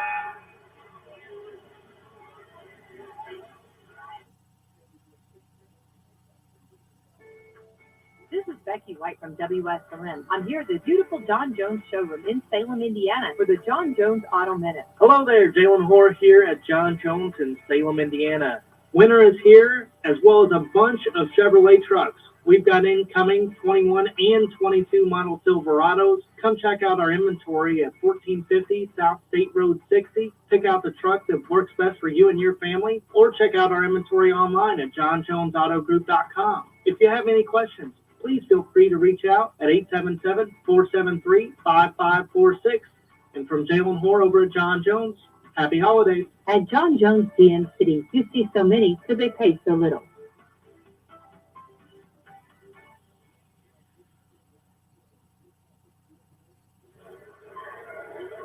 All right, welcome back to Salem High School here.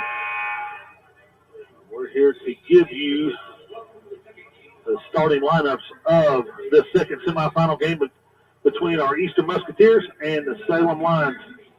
First for the Salem Lions, they'll go with the 6-foot junior, number 2, Justin Stevenson. a 5'11 senior, number 11, Hayden Bauman. A 6-foot junior, number 15, Caleb Tucker. A 6'1 junior, number 20, Dylan Humphrey. And a 6'1 a senior, number 32, Grant Mehurin. For the Musketeers, they'll go to 6'3 senior guard, number 23, Kay Jones. A 6'1 sophomore, number 25, Cade Dibble.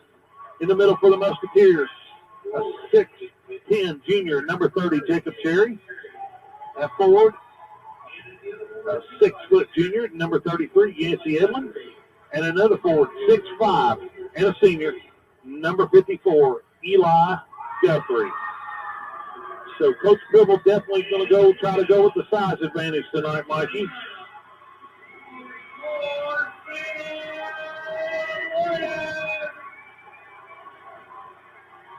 Yeah, I mean, we got to pound it inside. Eli can play inside out. He shot the ball well last Saturday night. So, see how things go here. Got to jump on them early. You can't give them any hope that they're going to be able to stick around and play with us.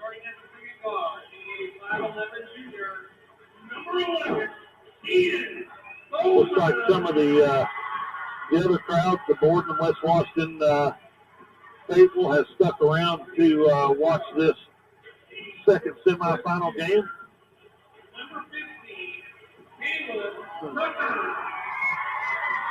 Got my good buddy here, Jason Petmeyer, next to us, Mikey. He's calling the game for Salem here, and his son's actually calling the game with him tonight, so good to see him. Brody sitting down in front of him. I do get on the radio and listen, Jason, when we're not playing and listen to the games and stuff. He does a taking notes, ain't you? Taking notes, absolutely taking notes. Well, I can tell you one thing. We may disagree on who we're pulling for in this team, but when it comes to college basketball, we're all on the same page. Yes, we are. And this guy right here sitting to our left is pretty vocal about it when he's can't say much about his baseball team in Major League. Yeah. Here we go. Grant here, Jacob Cherry set to tip this thing off and get it going here. The ball is up and controlled by Jacob Cherry, and it's off to Cade Jones. Jones in from the right wing, loses the handle, and it's going to go over to Salem. That's what I talked about. You cannot.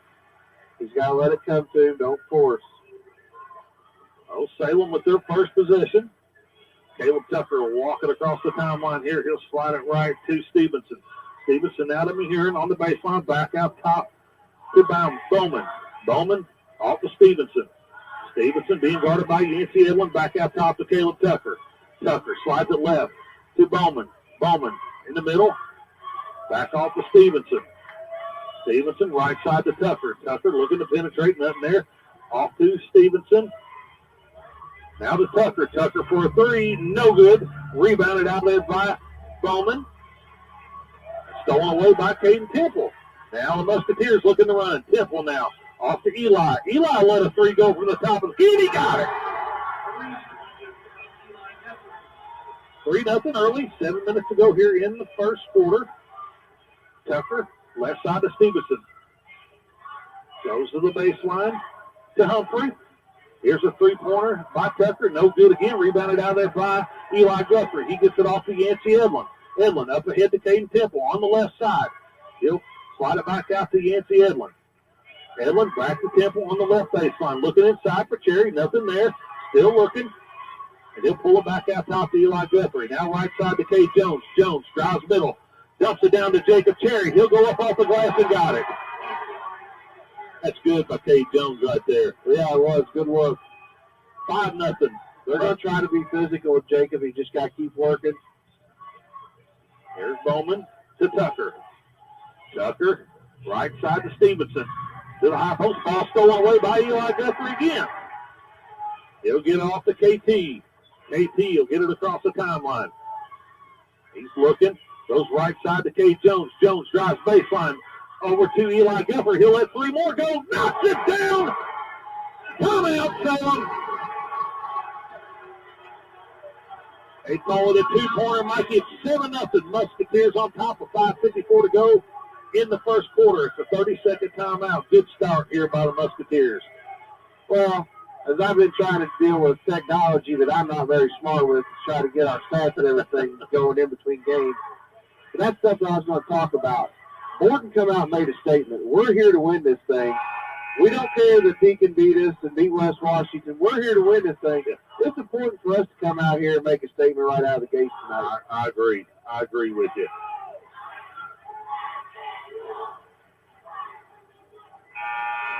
And it's big Eli. Eli with 5 points of our 7 early. I mean, you get bonus points, as I call them, from them other, outside of your dynamic duo. Yeah, that's bonus points like you like to call them. Yeah. There's Stevenson. To Caleb Tucker out top. Back to Stevenson. Now Tucker. Tucker to Stevenson. They'll slide to the baseline to Bowman. Bowman spins. Goes in the middle lane, goes up with a shot, no good. Rebounded out there by Humphrey. Off to Mehurin, out top of Stevenson. Now here's Humphrey on the right wing. Back to Stevenson. Here's Bowman, shot fake down the middle lane, hands it off to Humphrey. Humphrey, jump stop, goes up with it, blocked away by Jacob Cherry. I think he traveled with it, and he did. Who'd we get a travel on? Jacob Cherry. What's he trying to do, point center?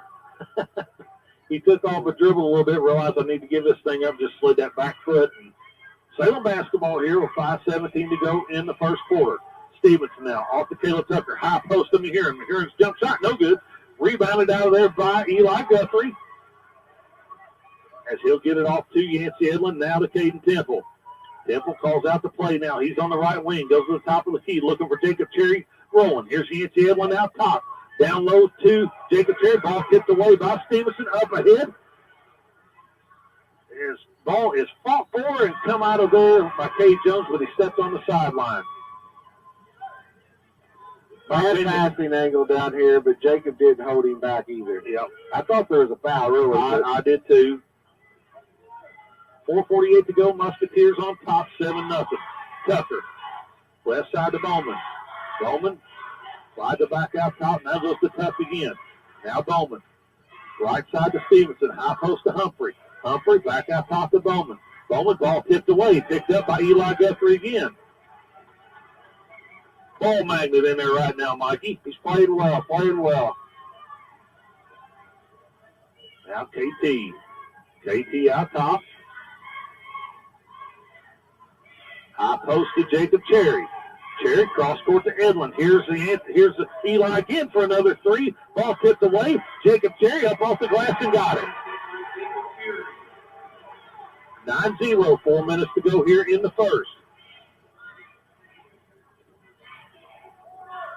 Here's Bowman for a long three from the baseline. Air ball off to Yancey Edlin. Musketeers looking to attack. Here's Edlin off to Eli. Now left wing to KT. KT drives baseline. Loses the handle. And it's going to stay with the Musketeers. Here's Caleb Jones set to check in for the Musketeers along with Jaden Cheatwood. And he'll replace Tucker and Eli Guthrie. Great start by Eli Guthrie tonight, Mikey. Yeah, I agree. Holden Collins will replace Humphrey. Up ahead to Jacob Cherry, and it looks like they're going to get Jacob. I didn't see that. Get Jacob's first foul, team's first. Back to the Lions. Jaden Cheatwood to Stevenson. Out top to Bowman. Now left side to Collins. Here's Cheatwood for a three. Got it.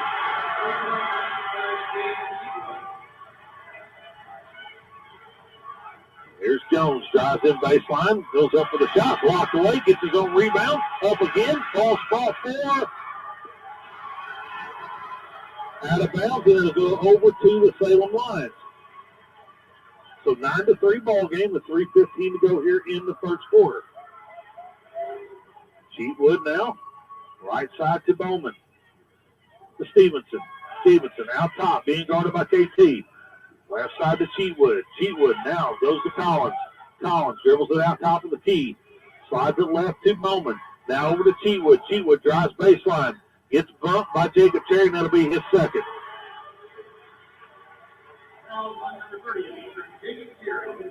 Eli Guthrie set the check back in for the Musketeers. No need to bump right there. No.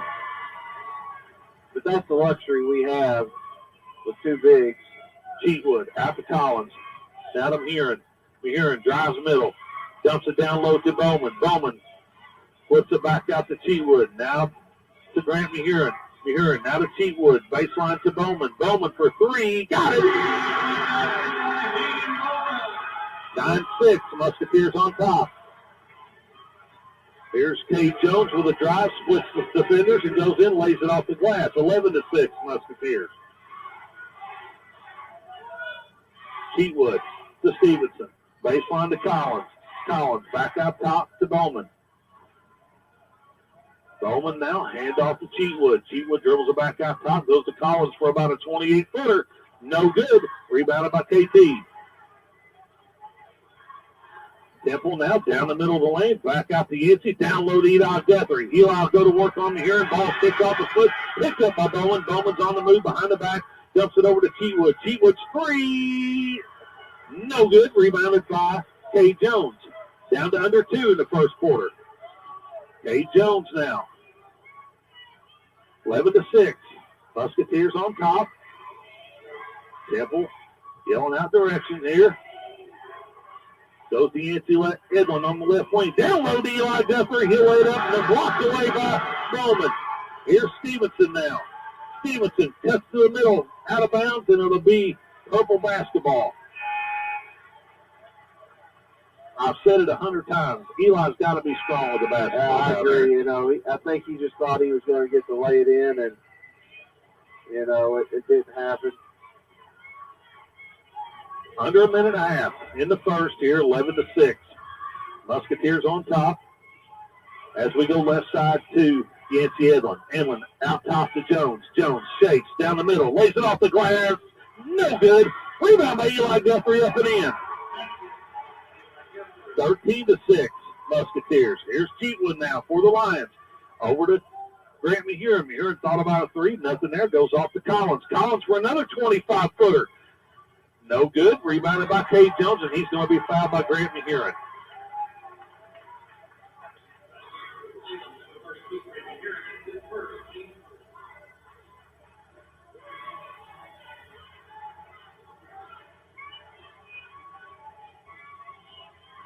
Temple now walking across for the Musketeers. Down the middle to Yancey Edlin. Edlin slices down the middle. Ball tipped away. It'll stay with the Musketeers.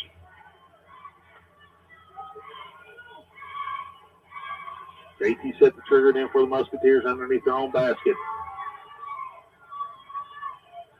Looking out top to Yancey Edlin. 45 seconds to go here in the first quarter. Caden Temple now on the right wing. He'll dribble it back out top, get a screen from Edlin. Now set the play up here with 35 seconds. Temple now goes right, back out top, being guarded by Cheatwood. Now to Caleb Jones. Jones back to Temple. Now Jones out top. We'll go to Temple. We're down to 20. 20 with Temple. Jaden Cheatwood guarding him. We're down to 13. Down the middle of the lane here. Temple back out top. Down low, trying to force it to Eli Guthrie. Here's Jones with a three. No good.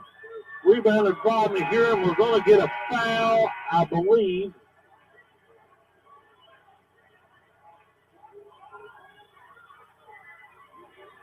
I don't know if there's going to be. I believe it's going to be a no call, Mikey. Wow. That is the end of the first quarter. Score 13-6 with the Musketeers on top. We'll step away here. Word from our sponsors. Be right back to you. You're listening to Holiday Tournament Basketball on WSLM out of Salem, Indiana.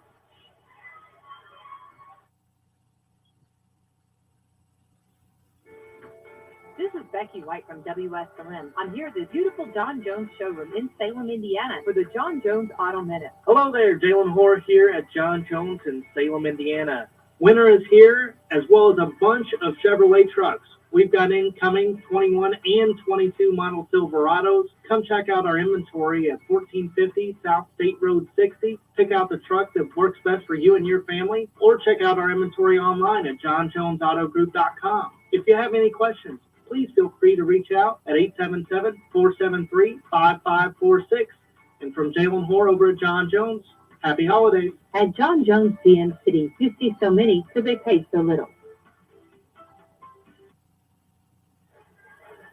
Welcome back to Salem High School here. Start of the second quarter be Salem basketball with Bowman, Cheatwood, Stevenson, Humphrey, and Tucker on the floor for the Lions. Cheatwood out top, goes to Stevenson. Looking down low, here's Cheatwood, tacks, little runner, no good.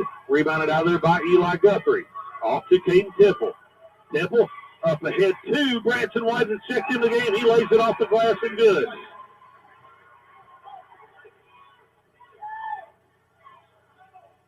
(15 to 6). Here's Stevenson. Stevenson being guarded by Caden Temple. Temple does come up with it. Tries to slide it over to Branson, throws it away, and now Stevenson picks it up. Here's Humphrey. Humphrey will line three up, and he knocks it down. 15 to 9. Grant McHuron set the check back in at the next dead ball. Goes left side to Branson White. Now to Kay Jones. Jones down the middle, off the glass and got it. 17-9.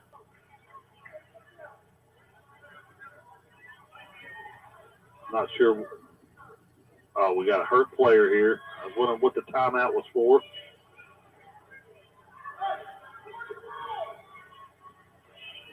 Salem basketball with exactly 7 minutes to go here in the first half. Musketeers on top by 8, 17 to 9. Tucker, right side to Stevenson, baseline to Grant McHuron. It's tipped out of bounds by Yancey Edlin. Will stay with the Salem Lions.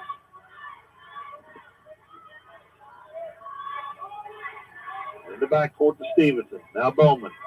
Bowman out top. He'll hand it off to Stevenson. Stevenson to Tucker. Caleb.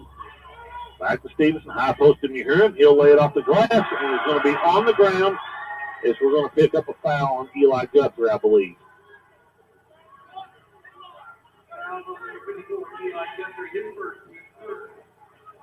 Be a foul on Guthrie, 13th foul, first on Eli. Stevenson to Tucker dumps it over to McHuron. McHuron, ball stripped away by Yancey Edlin. Edlin's going to back it back out. Good choice. Being guarded by Humphrey. He'll drive in the middle lane, lay it off the glass. No good. Rebounded by Humphrey. Now Tucker, shot fake. Give from the right side. He's going to get called for a travel. Turnover Lions.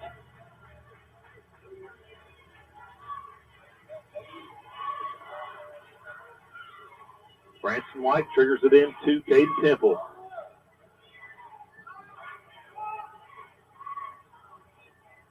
Temple off to Jones. Jones down the middle of the lane. Off to Branson. Branson shot fake. He's going to get called for a travel. Too many turnovers right now, Mikey. Yeah, we're out of sync here. You know, like I said, they're playing physical with us. Salem basketball under 6 here in the first half. Tucker out top with it. Now off to Stevenson. Tucker. High post to McHuron. McHuron dumps it down to Stevenson. Up, no good. Up again. Rebounded out there by Yancey Edlin. Well, we got fortunate on that, Mikey. Yeah, it probably should have been a foul on us right there. Another turnover by the Musketeers. Up ahead to Bowman. Off the glass. No good. Rebounded out of there by Temple. Fought for. Humphrey comes up with it. Spin. Well, we're out of control right now. Coach Gribble doesn't like it. He's going to get a timeout here. Sometimes I feel like, Mike, you need to get off the gas for a minute. Yeah, I agree. As Chris Perry's going to check in now for the Musketeers.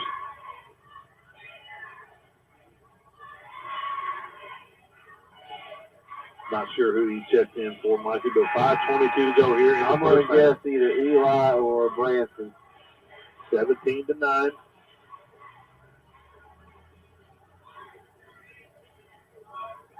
No teams in really foul trouble other than Jacob Cherry sitting down with 2 early on here. And it was for Eli Guthrie. On the floor for the Lions, you have Collins, Stevenson, Bowman, Tucker, and Grant Mahurin. Eastern basketball as Branson gets it in to Caden Temple. Temple off to Cade Jones. Jones on the right wing looking for Yancey Edlin out top. He'll get it to Edlin. Edlin back to Cade Jones, and we're going to get a foul on Hayden Bowman.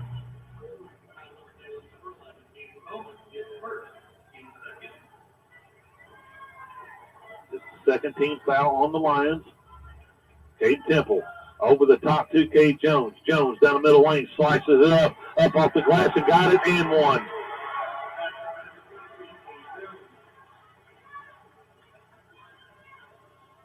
Jones will have one more coming to him with a chance to complete this 3-point play as Dylan Whitfield will check in and replace Hayden Bowman.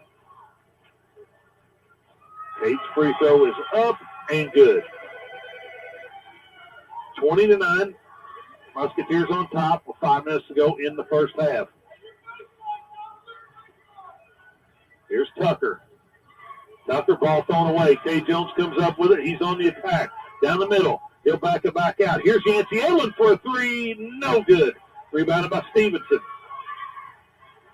Stevenson off the middle. Off to Collins. Back out to Tucker. Caleb off to Grant Mahurin. Back to Collins. Collins to Tucker. Tucker will dribble back out top. Gives it off to Whitfield. Now Stevenson down low to Mahurin. Ball picked off by Branson White. Got it off to Yancey Edlin. Up ahead to Cade Jones. Tipped out of bounds by Caleb Tucker, and it'll stay with the Eastern Musketeers. Timeout, Salem. It will be a 30-second timeout, Mikey, so we'll keep it here. Give me some thoughts, buddy, on this first half. Well, I think we're pressing right now. We're trying too hard to, blow this open and, instead of just letting things happen. I mean, you got an 11-point lead. You don't have to force. Make them play defense for a little while or you're eventually going to get such an easy. Down here, we got to do a better job defensively, communicating, talking. I mean, fortunately, Mahurin was wide open down here for about 5 seconds before we figured it out. But, that's the thing is when Cherry gets 2 fouls in the first 4 minutes of the ball game, kind of changes the dynamic of the game. It absolutely does. So Musketeer basketball here with 4:21 to go in the first half. Yancey Edlin to trigger it in. He'll get it into Chris Terry. Off to Caden Temple now. Temple will set the offense up, slide it right to Cade Jones. Jones will let 3 go. No good. Rebounded by Yancey Edlin. He'll dribble it out. Now out top to Caden Temple for a 3. No good. Rebounded by Cade Jones. No good. And now we're going to get a foul, I believe, on Cade Jones.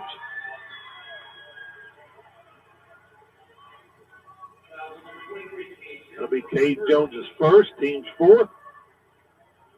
A missed opportunity right there for the Musketeers. Yeah, we got to see one go down out there. Now Tucker with the Lions. He'll get it off to Stevenson. Stevenson to Whitfield. Whitfield off to Caleb Tucker. Tucker dumps it down to Whitfield. Whitfield up off the glass. No good. Rebounded by Yancey Edlin. And we're going to get a foul on Whitfield.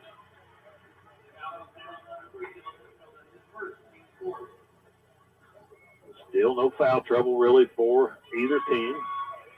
Both teams with 14 fouls. Musketeer basketball still 20-9 ball game. We're down to 3.5 minutes. Ball tipped away by Stevenson. Picked back up by Caden Temple. Temple now. Run it again. He'll spin back down the middle. Go and dump it down to Chris Terry off the glass and got it. Great pass by KT. Absolutely. 22-9. Tucker off to Collins. Collins with a screen. Down the middle. Pulls up for a 10-footer. No good. Rebounded out there by Caden Temple. Temple on the run now. Picks it up. Out to Yancey. Now to Branson. Branson White at the top of the key. Slices down the middle lane. Dumps it down to Chris Terry. Blocked away by Grant Mahurin. Picked back off by Yancey. He'll go up with it. Knocks it down and one.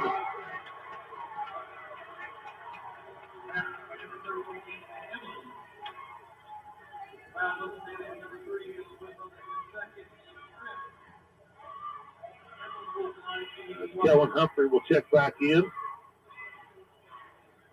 and replace Holden Collins. Caleb Jones will also check in and replace Chris Terry. Edlin at the line to try to push this thing out to a 16-point advantage for the Musketeers with 2:52 to go in the first half. Edlin eyes a free throw. It's on the way and it's good.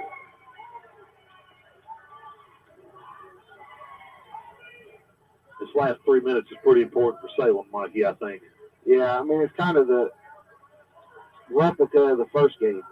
Here's McGurran's jump shot, and he knocks it down. 25-11. Off to Branson White. White down the middle of the court, slices the defender off the glass. Fortune didn't get another foul call on Cade Jones. Don't really need that shot right now. Here's Humphrey. Humphrey to McGurran, back out top to Tucker. Left side to Collins. Collins will let three more go. No good. Rebounded by Cade Jones. Jones, spin move, out to Branson White. Here's Caden Temple to Yancey. Yancey down the middle of the floor. He'll slice three off the glass again and one.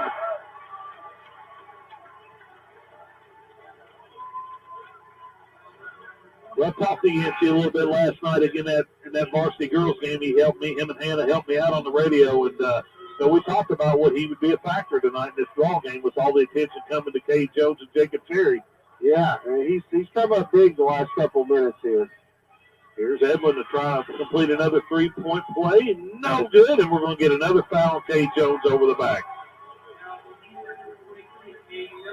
Eli Guthrie will check in for him.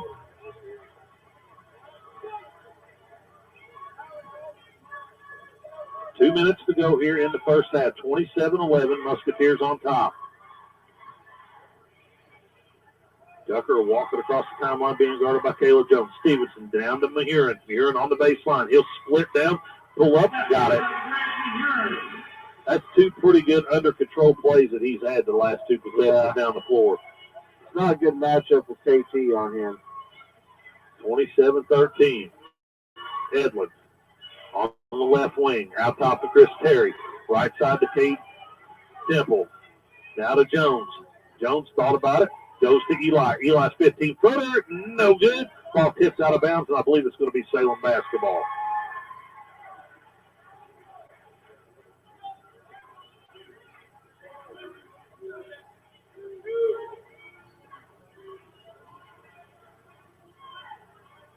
Grant Huron triggered in for the Salem lines. 1:20 to go in the first half. He'll give it off to Stevenson. Stevenson will walk it across the timeline. Probably looking to go back to Huron here again, Mikey. Tucker. Out top to Stevenson. High post to Grant. Grant goes to work on Eli. Back to Stevenson. Stevenson's three. No good. Be out of bounds to the Musketeers.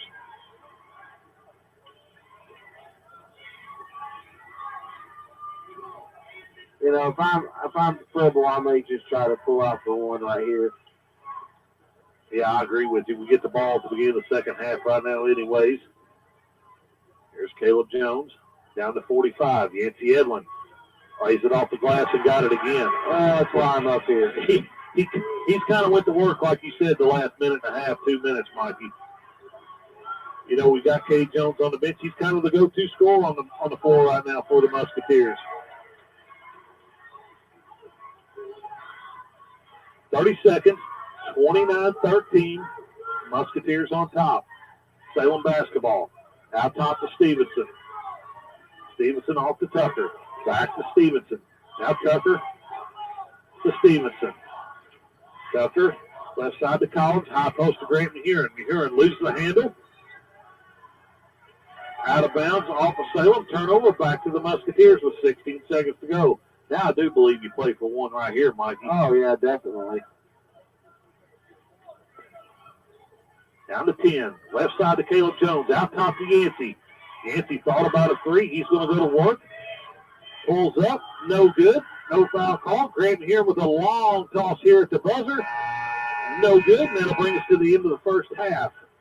The score, 29-13. Musketeers on top of the Salem lines. We'll step away here. Word from our sponsors. Let Mikey get his stats together. We'll be back at you in a few minutes to give you first half stats and thoughts. But you're listening to the Washington County Holiday Tournament on WSLM out of Salem, Indiana.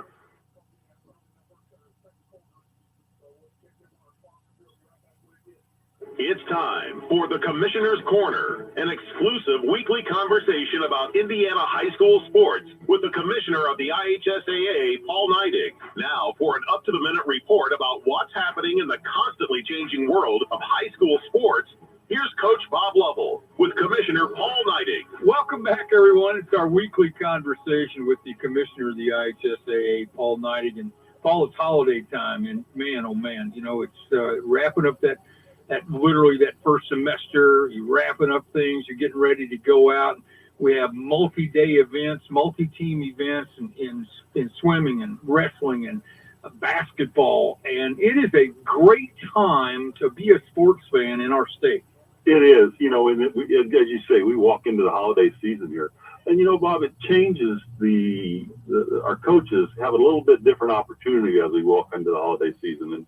And you know, the classroom part of school shuts down for a little bit, semesters change, but the practice continues on, and coaches can get a little more intense in practice, maybe a little longer, introduce some new concepts to their teams. So this is a time where they really look to get better and get ready for that stretch run in all of our winter sports as we march into spring. But yeah, it's just a time for coaches to really get honed in on what this season is going to look like second half. Not long ago, you met with some of your colleagues from the Midwest, some of your fellow commissioners from the state associations in the Midwest, and you know, your normal yearly meeting to talk about concerns and issues and threats and strategies. How did that meeting go? And were there some big events, or big things that are on the agenda of similar institutions around the state? Well, Bob, I think there's a lot in similarities between us and our other Midwest partners. And a lot of it centers around this whole concept of an education first setting. You know, we really do focus on promoting the first degree in life and getting that high school diploma. And then you get to be a basketball player or a swimmer or a wrestler along the way. And, you know, everything's changing around us, you know.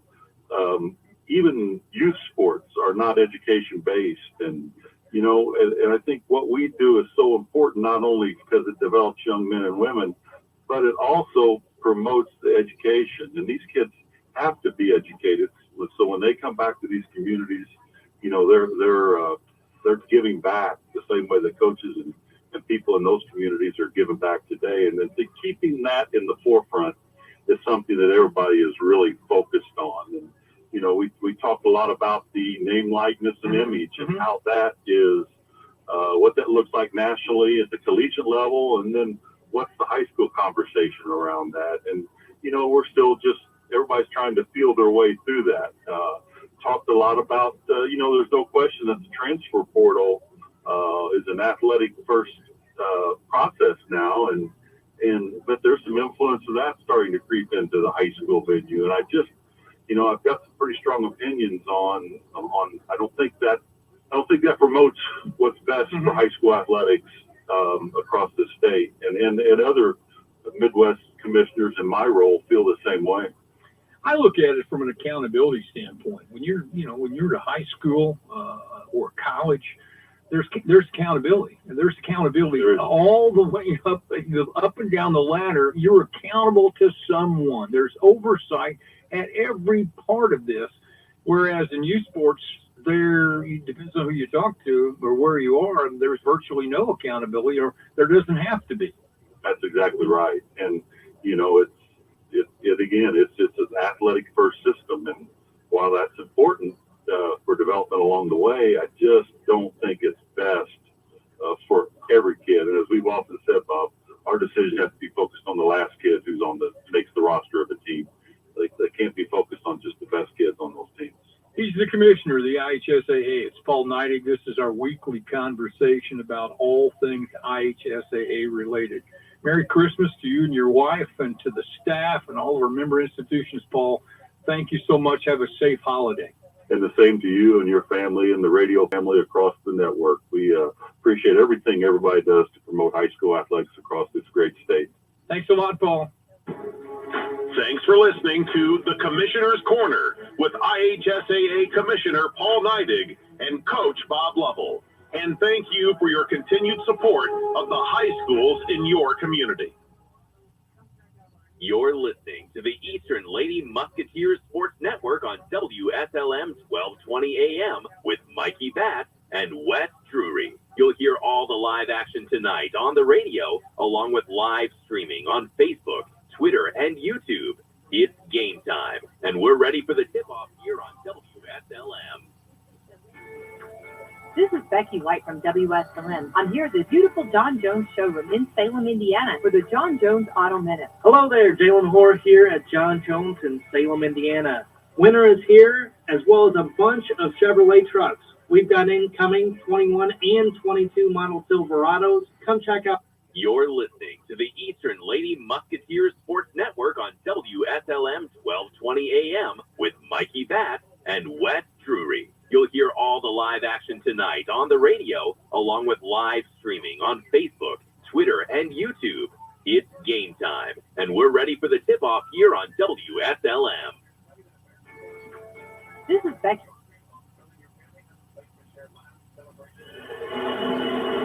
Welcome back to Salem High School here. We're at halftime here of the second semifinal between the Eastern Musketeers and the Salem Lions.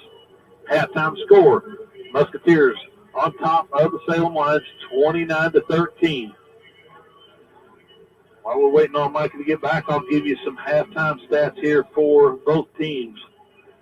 Scoring-wise for the Salem Lions, 3 points from Hayden Bowman, 3 points from Jaden Cheatwood, Kellen Humphrey with 3, Grant McGurran 4, for a total of 13. For the Musketeers, Branson White with 2, Kay Jones with 7, Jacob Terry with 4, Chris Terry with 2, Yancey Edlin 7, and Eli Guthrie 7.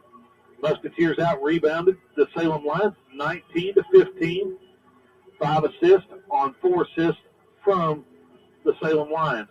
Turnover margin, Salem leads that category 10-7 over the Musketeers.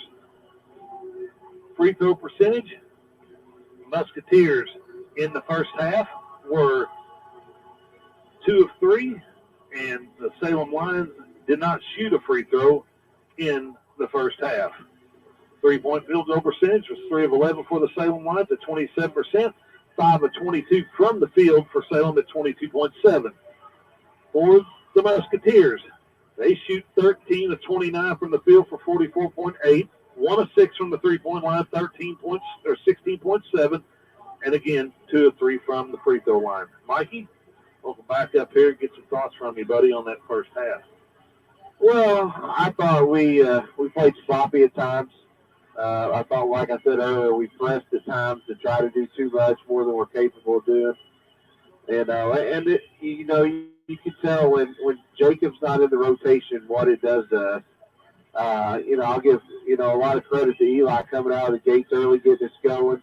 Played some big minutes here in the first half, give us a lift. But, late, just push this lead to 16, Yancey kind of just took over. Yes, he did. Now, defensively, they're going to check the 3, and I'm content with letting them shoot that. But we got to do a better job inside the 15-foot mark, 12-foot mark of letting McGurran get it there because he can knock that down. For Salem, I think, they're going to have to figure out something. They're going to attack Cherry, try to get the third early, but they got to figure out a way to get something going to the basket of all. It's all perimeter, pass the ball, and then they might hit the high post. They started to do that late.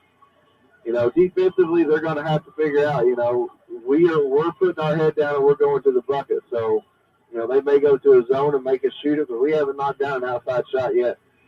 Did you feel like any at all that Salem kind of sped us up there at times in that first half?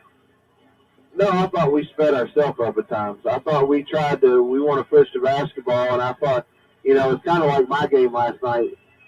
There's times you play well when you're playing fast, and there's times you don't play as well playing fast. And I think tonight this game is a game we're not playing well, playing fast.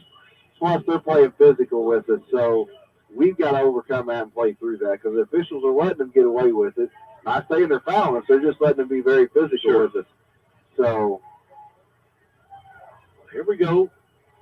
Start of the second half. It'll be Musketeer basketball as they will go back with their starters with Caden Temple, Cade Jones, Nancy Edlin, Jacob Cherry, and Eli Guthrie. For the Salem Lions, they will also go back with their starters with Kellen Humphrey, Grant McHuron, Caleb Tucker, Stevenson, and Hayden Bowman. Here's Yancey. He'll get it into Caden Temple. first 4 minutes are crucial for us. I think you got to put them away right here. There's Eli. Down the middle to KT. KT goes up with it, blocked away, saved in. Ball's fought for, picked up by Edlin, down low to Jacob Cherry, and he tries to dunk it, misses it, up ahead to Bowman. Bowman in from the right side, lays it off the glass and got it.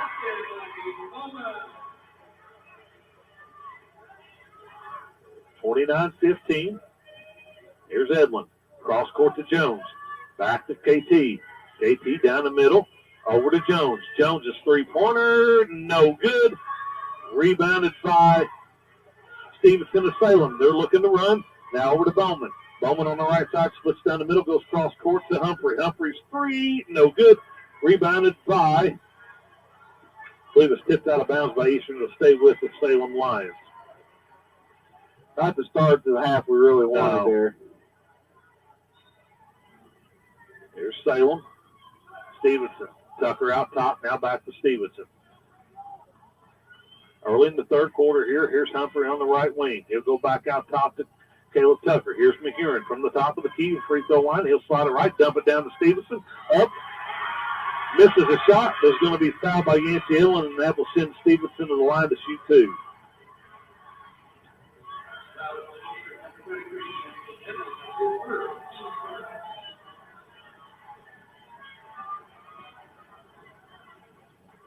Justin Stevenson at the line to shoot two. His first free throw is up and good.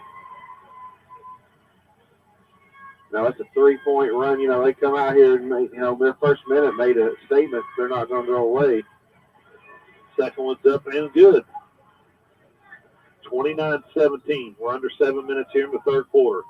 Musketeers now. Caden Temple off to Yancey Edlin. Back to Temple. Temple down the middle. Pulls up for a 10-footer. Knocks it down. 31-17.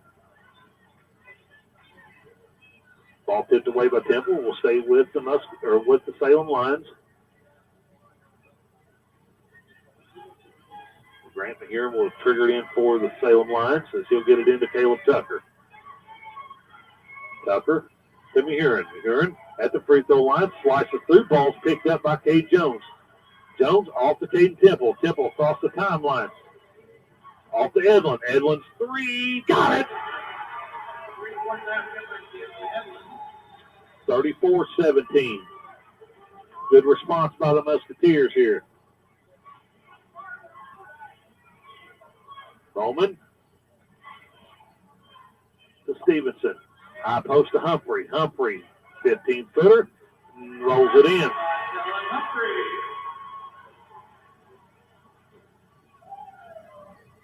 Under 6.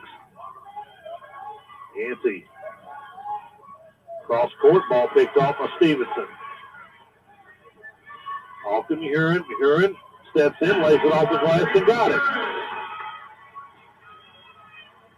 A layup by McHuron cuts the lead back down to 13 with 5.5 minutes to go in the third quarter.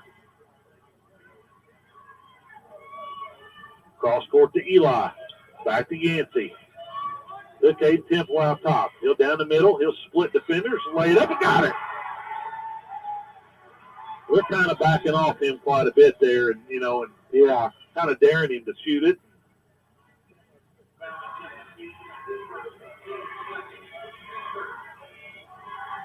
Temple at the line here to try to complete the three-point play, push this thing out to a 16-point lead by the Musketeers.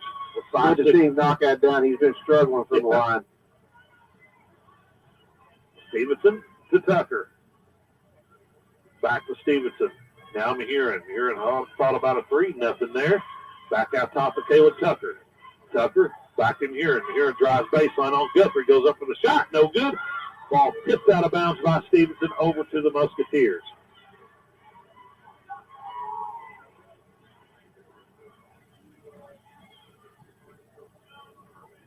Musketeer basketball under 5. Temple now.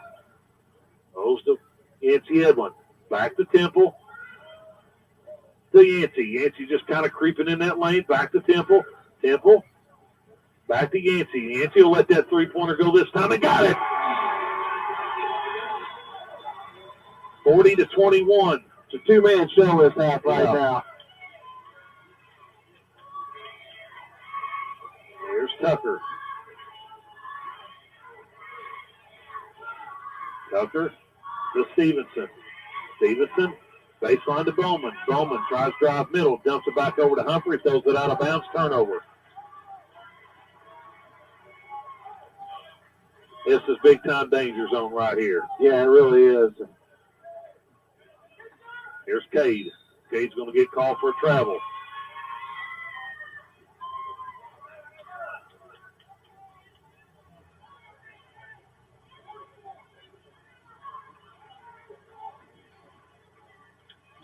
.406. Back to Salem here now. As Tucker will walk it across. Left side to Stevenson again. Now Mahiran. Mahiran to Tucker. Tucker will let 3 go. And no good. Rebounded out of there by Mahiran. Could have been a goaltending call there, Mikey. Yeah, but the way them rims are, it's hard for me to say that. Bowman to Tucker. 3.5 left here in the third. High post to Humphrey. Humphrey's 15-footer, and it's good again.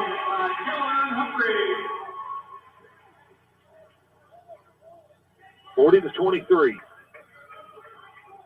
Temple to Eli. Down low to Jacob Cherry. Cherry going to go to work now. A little 8-footer. Got it.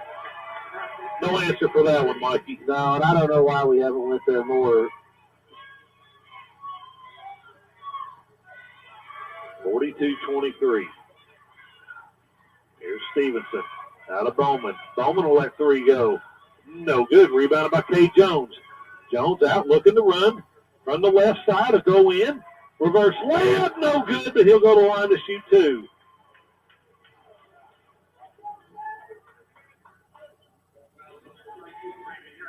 Foul will be on Grant Mahiran.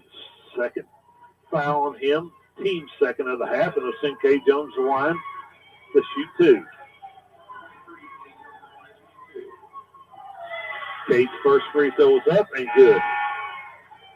As Caleb Jones will check in for Caden Temple, and Branson White will check in right now for Eli Guthrie.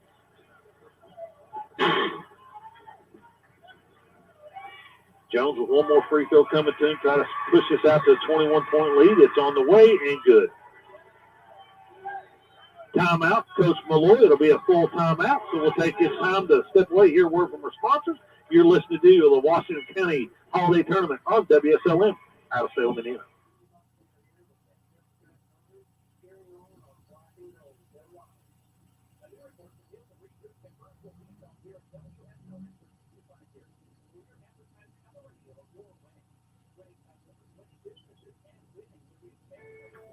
This is Becky White from WSLM. I'm here at the beautiful John Jones showroom in Salem, Indiana for the John Jones Auto Minute. Hello there, Jalen Hoare here at John Jones in Salem, Indiana. Winter is here, as well as a bunch of Chevrolet trucks. We've got incoming 21 and 22 model Silverados. Come check out our inventory at 1450 South State Road 60. Pick out the truck that works best for you and your family, or check out our inventory online at johnjonesautogroup.com. If you have any questions, please feel free to reach out at 877-473-5546. And from Jalen Hoare over at John Jones, happy holidays. At John Jones GM City, you see so many, so they pay so little.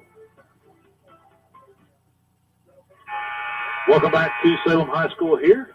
2:48 to go in the third quarter. Musketeers on top of the Salem lines, 44-23. Salem basketball. Ball comes into Caleb Tucker. He'll walk across, give it off to Stevenson. Back to Tucker now. Tucker looking. Musketeers in a little 2-3 zone here, Mikey. Yeah, they've pretty much played this most of the game, daring him to shoot outside. There's a turnover by the Salem lines. Now the Musketeers looking to push. Yancey.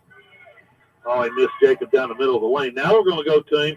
Here it is, back to Yancey. He's going to give Yancey a 3 more look. No good, short on that one. Rebounded by Branson White. Cross court to Jacob. Off the glass and no good, and almost got another foul on Jacob. Here's a rebound from here. Up ahead to Bowman. Bowman off the glass. No good, blocked by Yancey Edlin. Here comes Edlin with 2 minutes left in the third. He'll back it back out to Branson White. White thought about a 3. Now he'll take it. No good. Rebounded by Stevenson. Stevenson on the move. Kicks it over to Bowman. Bowman's 3. No good. Rebounded by Grant Heron. Off to Caleb Tucker. Off the glass and got it.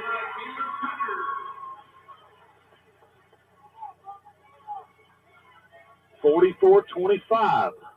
Minute 37 to go here in the third quarter. As Edlin will walk across the timeline. Collins and Whitfield set to check in at the next dead ball. Here's Yancey. Off to Cade Jones. Jones drives the middle, lays it off the glass and got it. 46-25. Now here's Humphrey for 3. Got it!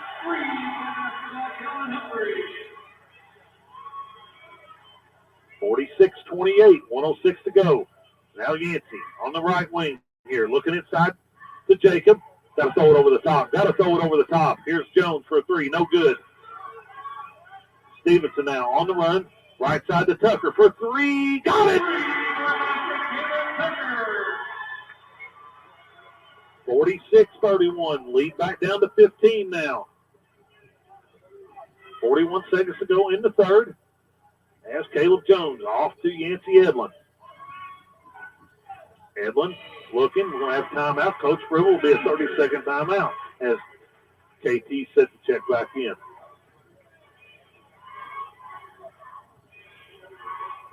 I think Yancey was showing a little bit of fatigue there. Yeah. As he walked it across that last time, and I think KT just checked in for him. Well, you know, the thing that's aggravating is you've got a definite mismatch. Cade's got to see that off, you know. His 3's not falling. He hasn't hit one out there yet. Either get to the rim or get it to the post. He throws that over the top right there. That's two-handed dunk. Yeah. And if I'm Cherry, I'm in his face telling him that. Yeah.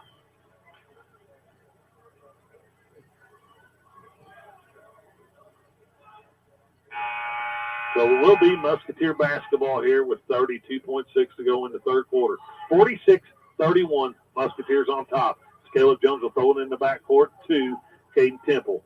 Temple drives to the left side, and I believe they're going to get Caden Temple for an offensive foul here. That'll be Branson White, legal pick.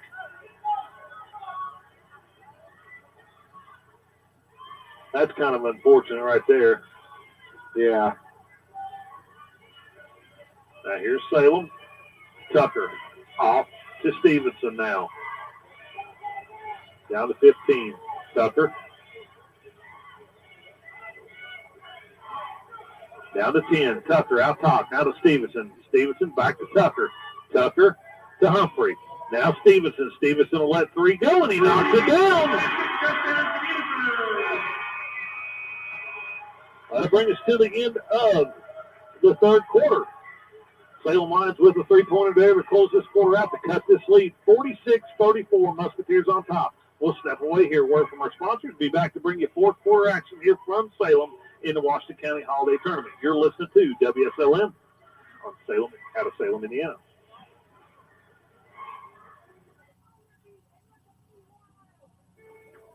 This is Becky White from WSLM. I'm here at the beautiful John Jones showroom in Salem, Indiana for the John Jones Auto Minute. Hello there, Jalen Hoare here at John Jones in Salem, Indiana.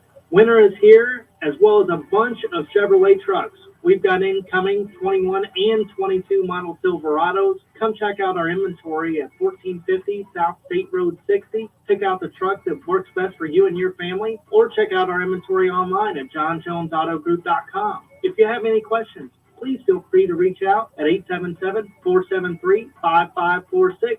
And from Jalen Hoare over at John Jones, happy holidays. At John Jones CM City, you see so many because they pay so little.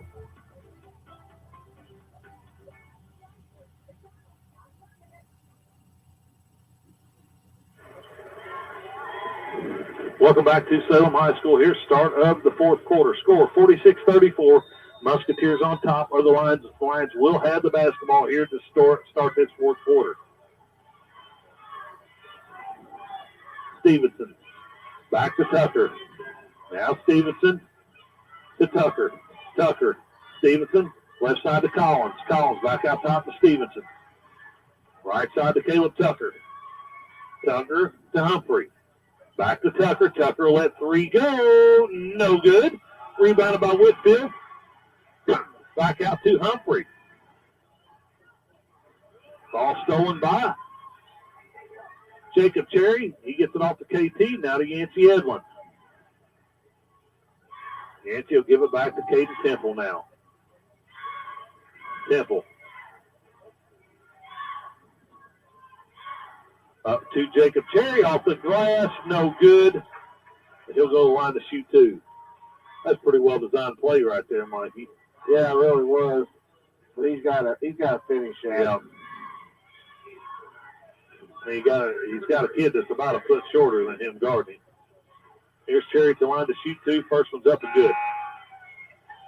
Grant McHuron, Aiden Bowman check back in for Whitfield and Collins.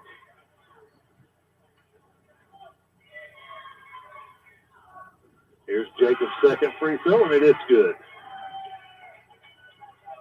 48-34, Musketeers on top with 7 left in the ball game. Tucker off to Stevenson, back to Tucker. Tucker, Stevenson, high post to Humphrey. Humphrey looks, back out to Tucker. Now to Bowman. Bowman to Tucker. Tucker to Stevenson. Ball almost thrown out of bounds. Now back to Tucker. To Bowman. Bowman, Tucker out top. To Stevenson. Now Tucker. Tucker looking to penetrate. Goes up, challenges Jacob Cherry. Gets blocked away. Kate Temple comes out of there with it. Ball stolen back by Stevenson. Up ahead to Tucker, and he lays it in. I mean, just unforced turnover right there, Mikey. Yeah, no reason for it. Lead back down to 12. Here's Jones. Jones looking inside to Jacob. Off the glass and got it. Every time. Yep, I agree. I mean, I've been saying it. You ought to have 24 40 minutes. Should have had 40 tonight. Tucker. To Mehurin. Back out to Humphrey. Humphrey's three. No good. Rebounded by Kay Jones. Up ahead to Caden Temple. He'll be on the left wing here. Temple bring it out top here. Off to Kay Jones. We got to look at him again. Got to go to him again.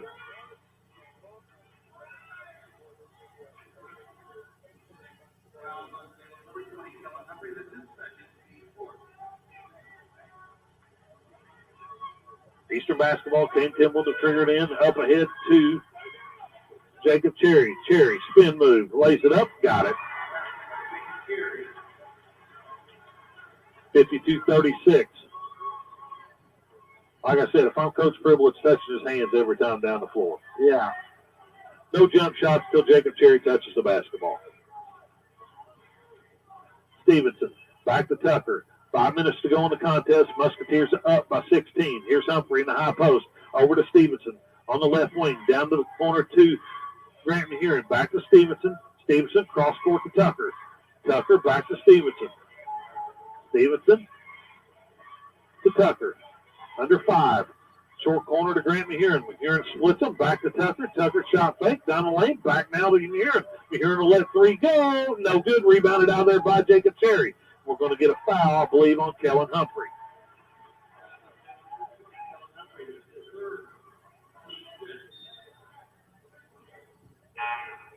As Whitfield will check back in the ball game, he'll replace Humphrey. Along with Collins. And he will replace Caleb Tucker. 4:40 to go. Eastern basketball up 16. 52-36. Temple now crosses over, goes left side to Yancey Edlin. Edlin, jump stop to Branson Light. White will drive baseline, goes in, lays it off the glass, and got it. Good move by Branson right there. 54-36. Timeout. Coach Malloy. It'll be a full timeout. So we'll take this opportunity to hear a word from our sponsors. You're listening to Washington County Holiday Basketball Tournament on WSLM out of Salem, Indiana. Tis the Christmas season, and it's also the season of bacon at Papa John's. The Bacon Mania lineup is here, and we're celebrating with lots of bacon. Try the new triple bacon pizzas with full slices of bacon baked into the top of the pizza, or try the Parmesan crusted smoky bacon papadilla, or how about the Parmesan crusted smoky bacon papadilla? Order online with Papa Rewards. Stop in today at the corner of Main and Hackberry, or call us anytime at 812-883-3369. Don't forget to give the gift of pizza and bacon this year. And for those hard to buy on your Christmas list, get them a Papa John's gift card and let them make the choice of pizza for Christmas. This is Beck. Welcome back to Salem High School here. 4:15 to go in the contest. Musketeers on top of the Salem lines, 54-36. Mikey, what do we need to do to close this thing out, buddy? Well, you got to continue what you did this whole quarter. The ball has to go inside the Jacobs. I mean, I'm telling the guys, unless the balls went inside, we're not shooting outside of 15 feet. You know, down here we got to just continue to play good defense. You know, make them use time. I mean, they're using 30 seconds of possession, down 18. So, Salem basketball. The Bowman to Stevenson. Stevenson now to Grant Mahurin. To Dylan Whitfield. He throws the ball out of bounds. Turnover Salem, back to the Musketeers. Good play. He just wasn't ready for it down there. Yeah. Well, he's 5 feet away and he throws a rocket. You talked about that in your game a little bit. Here's Yancey. Down low to Jacob Cherry off the glass and got it. 56-36. You're hearing Coach Fribble down there as they're going back on defense. Continue to run that. Here's Whitfield's jumper. No good. Oh, I believe they're going to get Cade for another foul here. Yeah, he did.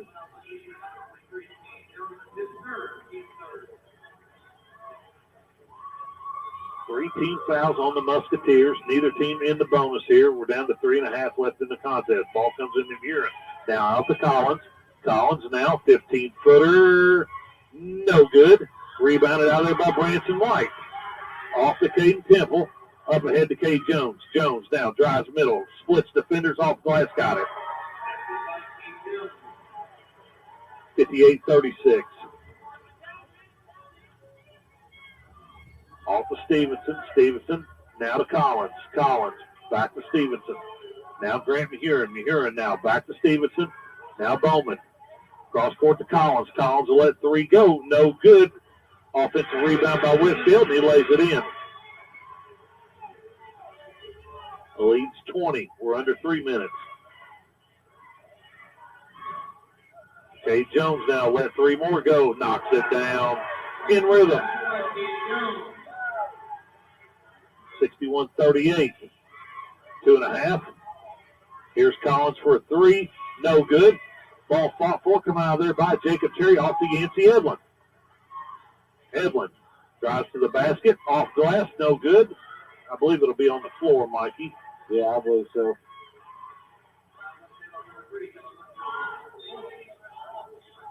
Caleb Tucker. Kellen Humphrey will replace Whitfield and Collins. Out of bounds Musketeers. KT's ready to trigger this thing in with 2:27 to go. Musketeers up by 23. Caden gets it into Cade. Cade's going to drive middle. Dumps it down to Jacob Cherry off the glass and got it.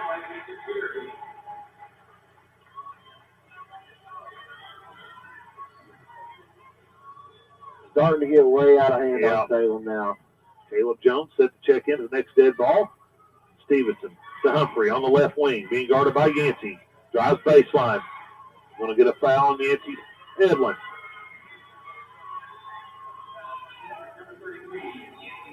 Jones. Caleb will check in for Branson White. Branson did a pretty nice job. Yeah. Eli Guthrie checking in also. He'll replace Jacob Cherry.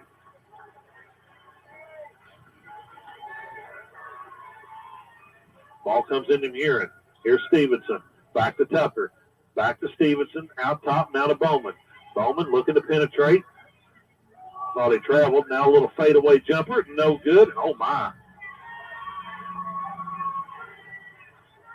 Ball's out of bounds, and I believe it will be Salem ball somehow. Tucker up ahead to Murin. Murin loses the handle, picked out of there by Eli. Here comes Yancey. Up ahead to K. Jones, and he's going to get called for a travel.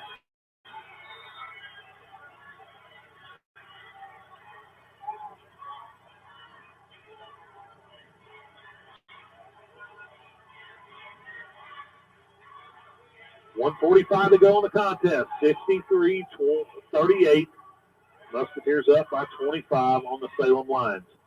Stevenson now. Back to Tucker. Stevenson to Tucker. Off to Mahurin. Back to Tucker.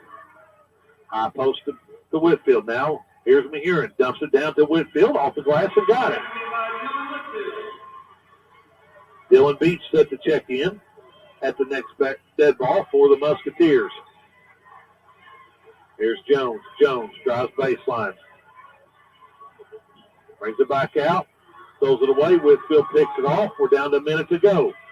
Here's Stevenson. Off to Humphrey. Humphrey for three. No good.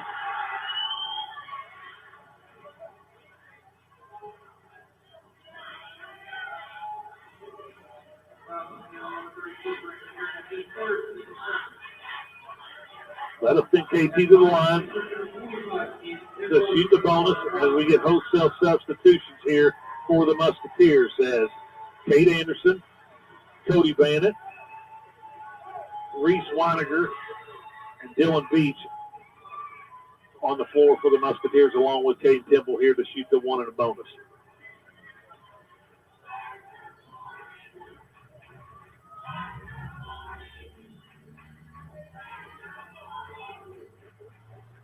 KT's first one is up and good.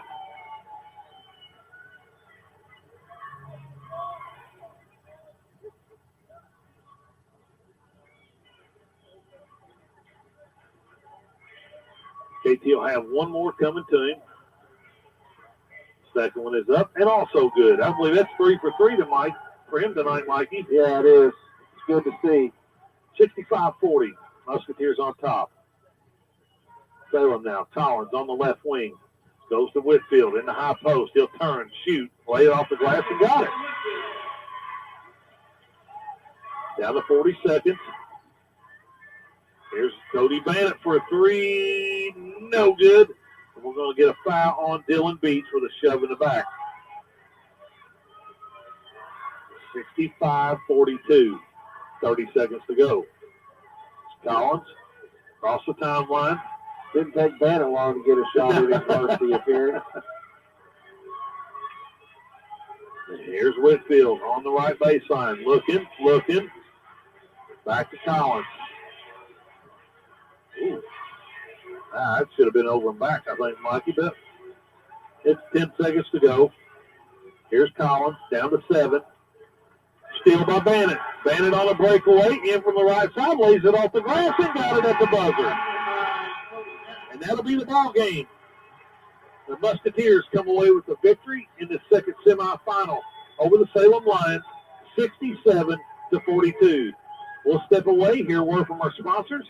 Be back with you in just a moment to give you the game post-game stats and thoughts from Mikey. You're listening to the Washington County Holiday Tournament on WSLM out of Salem, Indiana.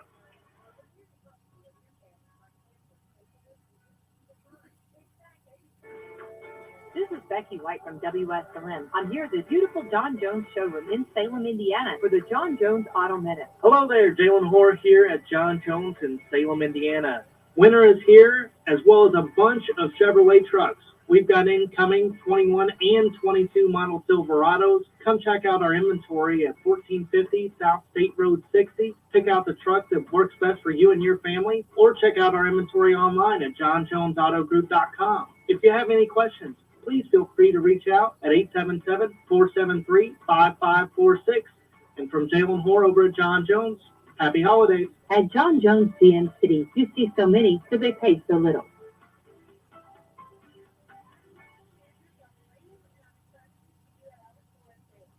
Tis the Christmas season, and it's also the season of bacon at Papa John's. The Bacon Mania lineup is here, and we're celebrating with lots of bacon. Try the new triple bacon pizzas with full slices of bacon baked into the top of the pizza, or try the Parmesan-crusted smoky bacon papadilla, or how about the Parmesan-crusted smoky bacon papadilla? Order online with Papa Rewards, stop in today at the corner of Main and Hackberry, or call us anytime at 812-883-3369. Don't forget to give the gift of pizza and bacon this year, and for those hard to buy on your Christmas list, get them a Papa John's gift card and let them make the choice of pizza for Christmas.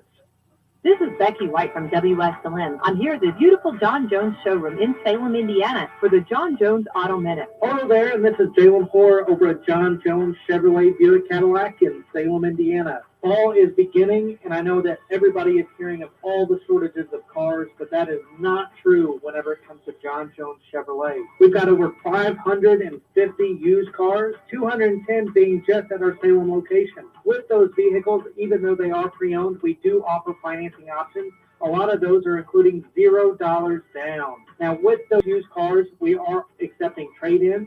Trade-in values are better than ever and probably better than we will ever see again. So with that being said, give us a call over at John Jones at 877-473-5546 or check out our inventory online at johnjonesautogroup.com. At John Jones CN City, you see so many, so they pay so little.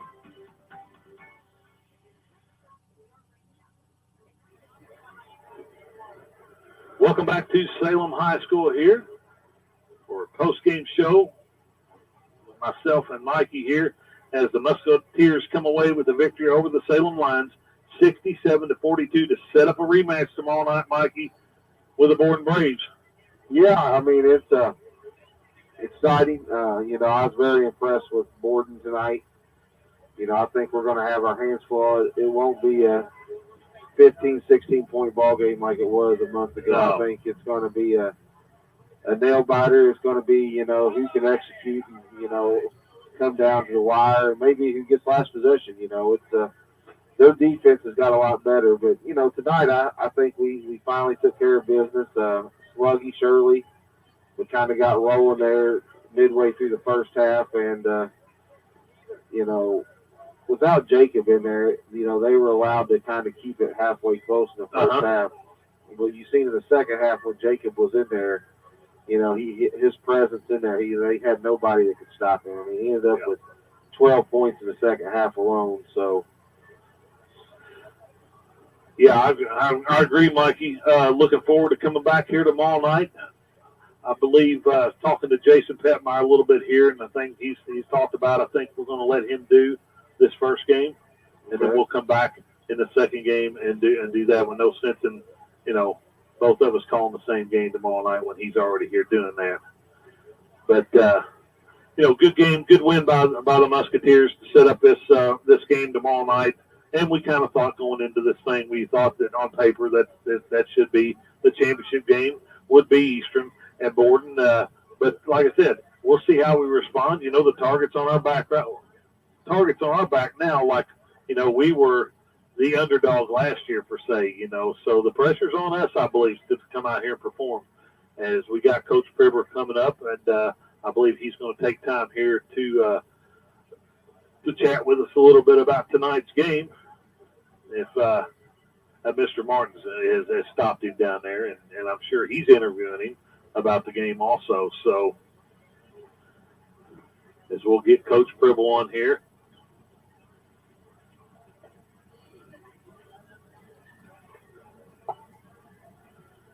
Coach, congratulations tonight on a win. Thanks for stopping by and chatting with us for a little bit. We won't keep you long here.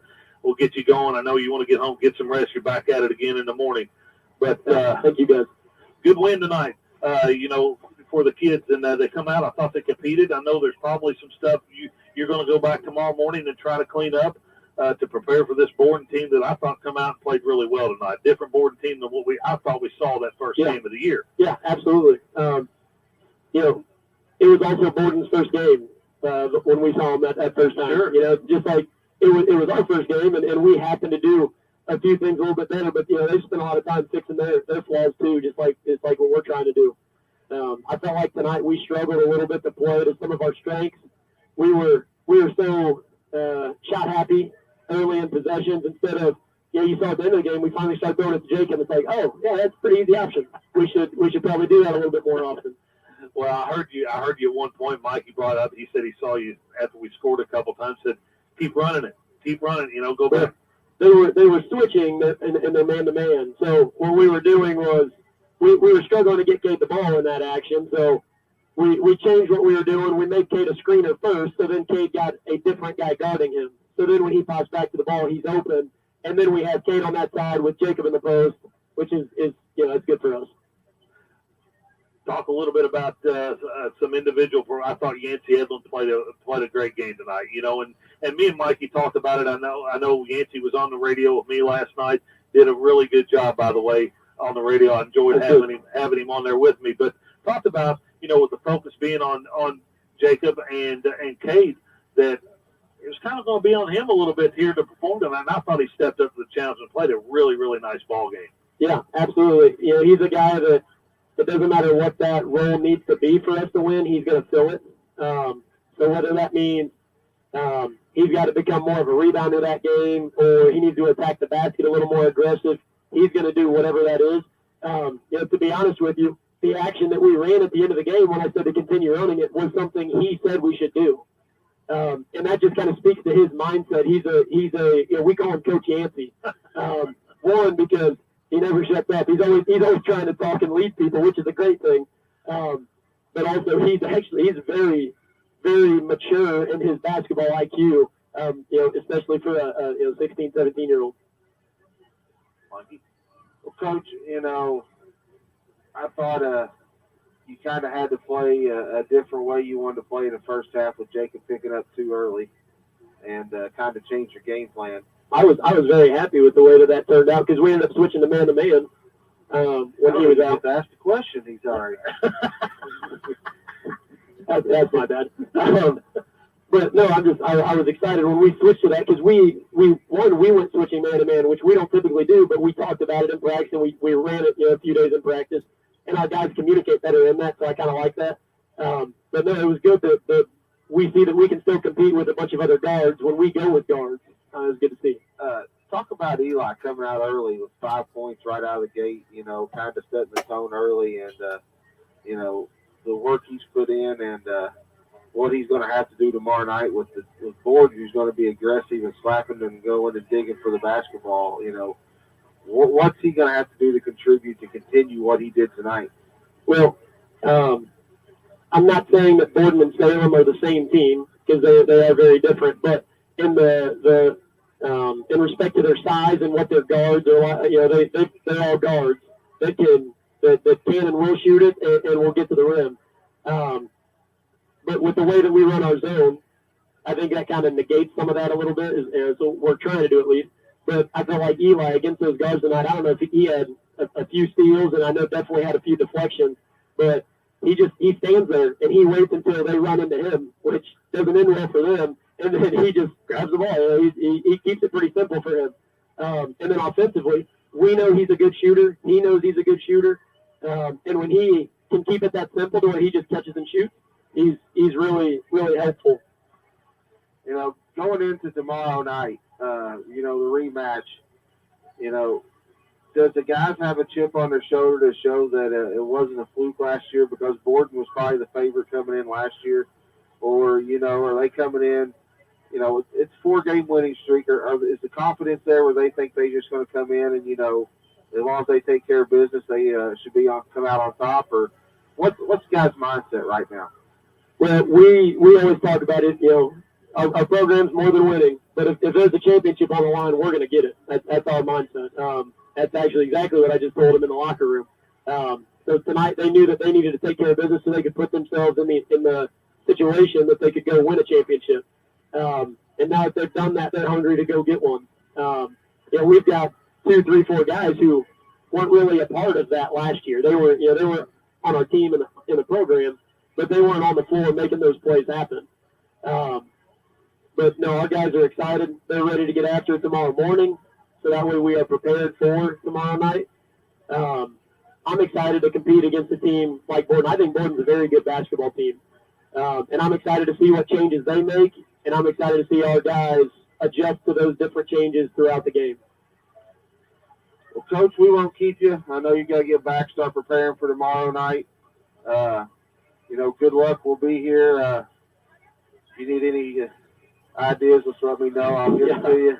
You need any of the players? No, we're good. We'll wait till tomorrow night when you got the trophy, and we'll talk to you tomorrow night. I like that. All right. Thank you, guys. Thanks for stopping by, Coach. That's Coach Bibble, head coach of the Eastern Musketeers. We always appreciate him stopping by and chatting with us about the ball game. I think he's pretty excited, Mikey, about getting the opportunity to play in another championship tomorrow night against a very good Borden team. He's not going to overlook the Borden team. It's very well coached by Coach Nash. But you want to run through some stats here for us, Yeah, buddy? we'll run through some stats and then get off here. As I know you got to go.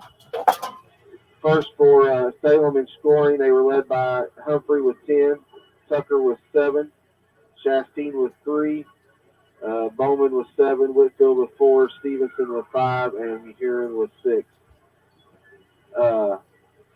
For the Musketeers, they were led by the dynamic duo with Kate Jones with 16, Jacob Cherry with 16, Yancey Edwin with a great performance of 13, Bannon with 2, Branson White with 4, KT with 7, and Eli Guthrie with 7. Musketeers out-rebounded them 30-23, had 11 assists to their 3 assists. Turnovers was pretty even.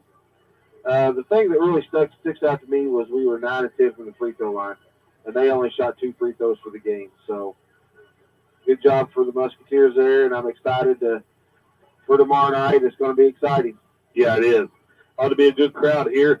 One more time, Shop of the Cop tomorrow morning at Walmart. I believe it's an 8 o'clock start. Santa's Cruisers will be Sunday at Walmart. Not sure the time on that one.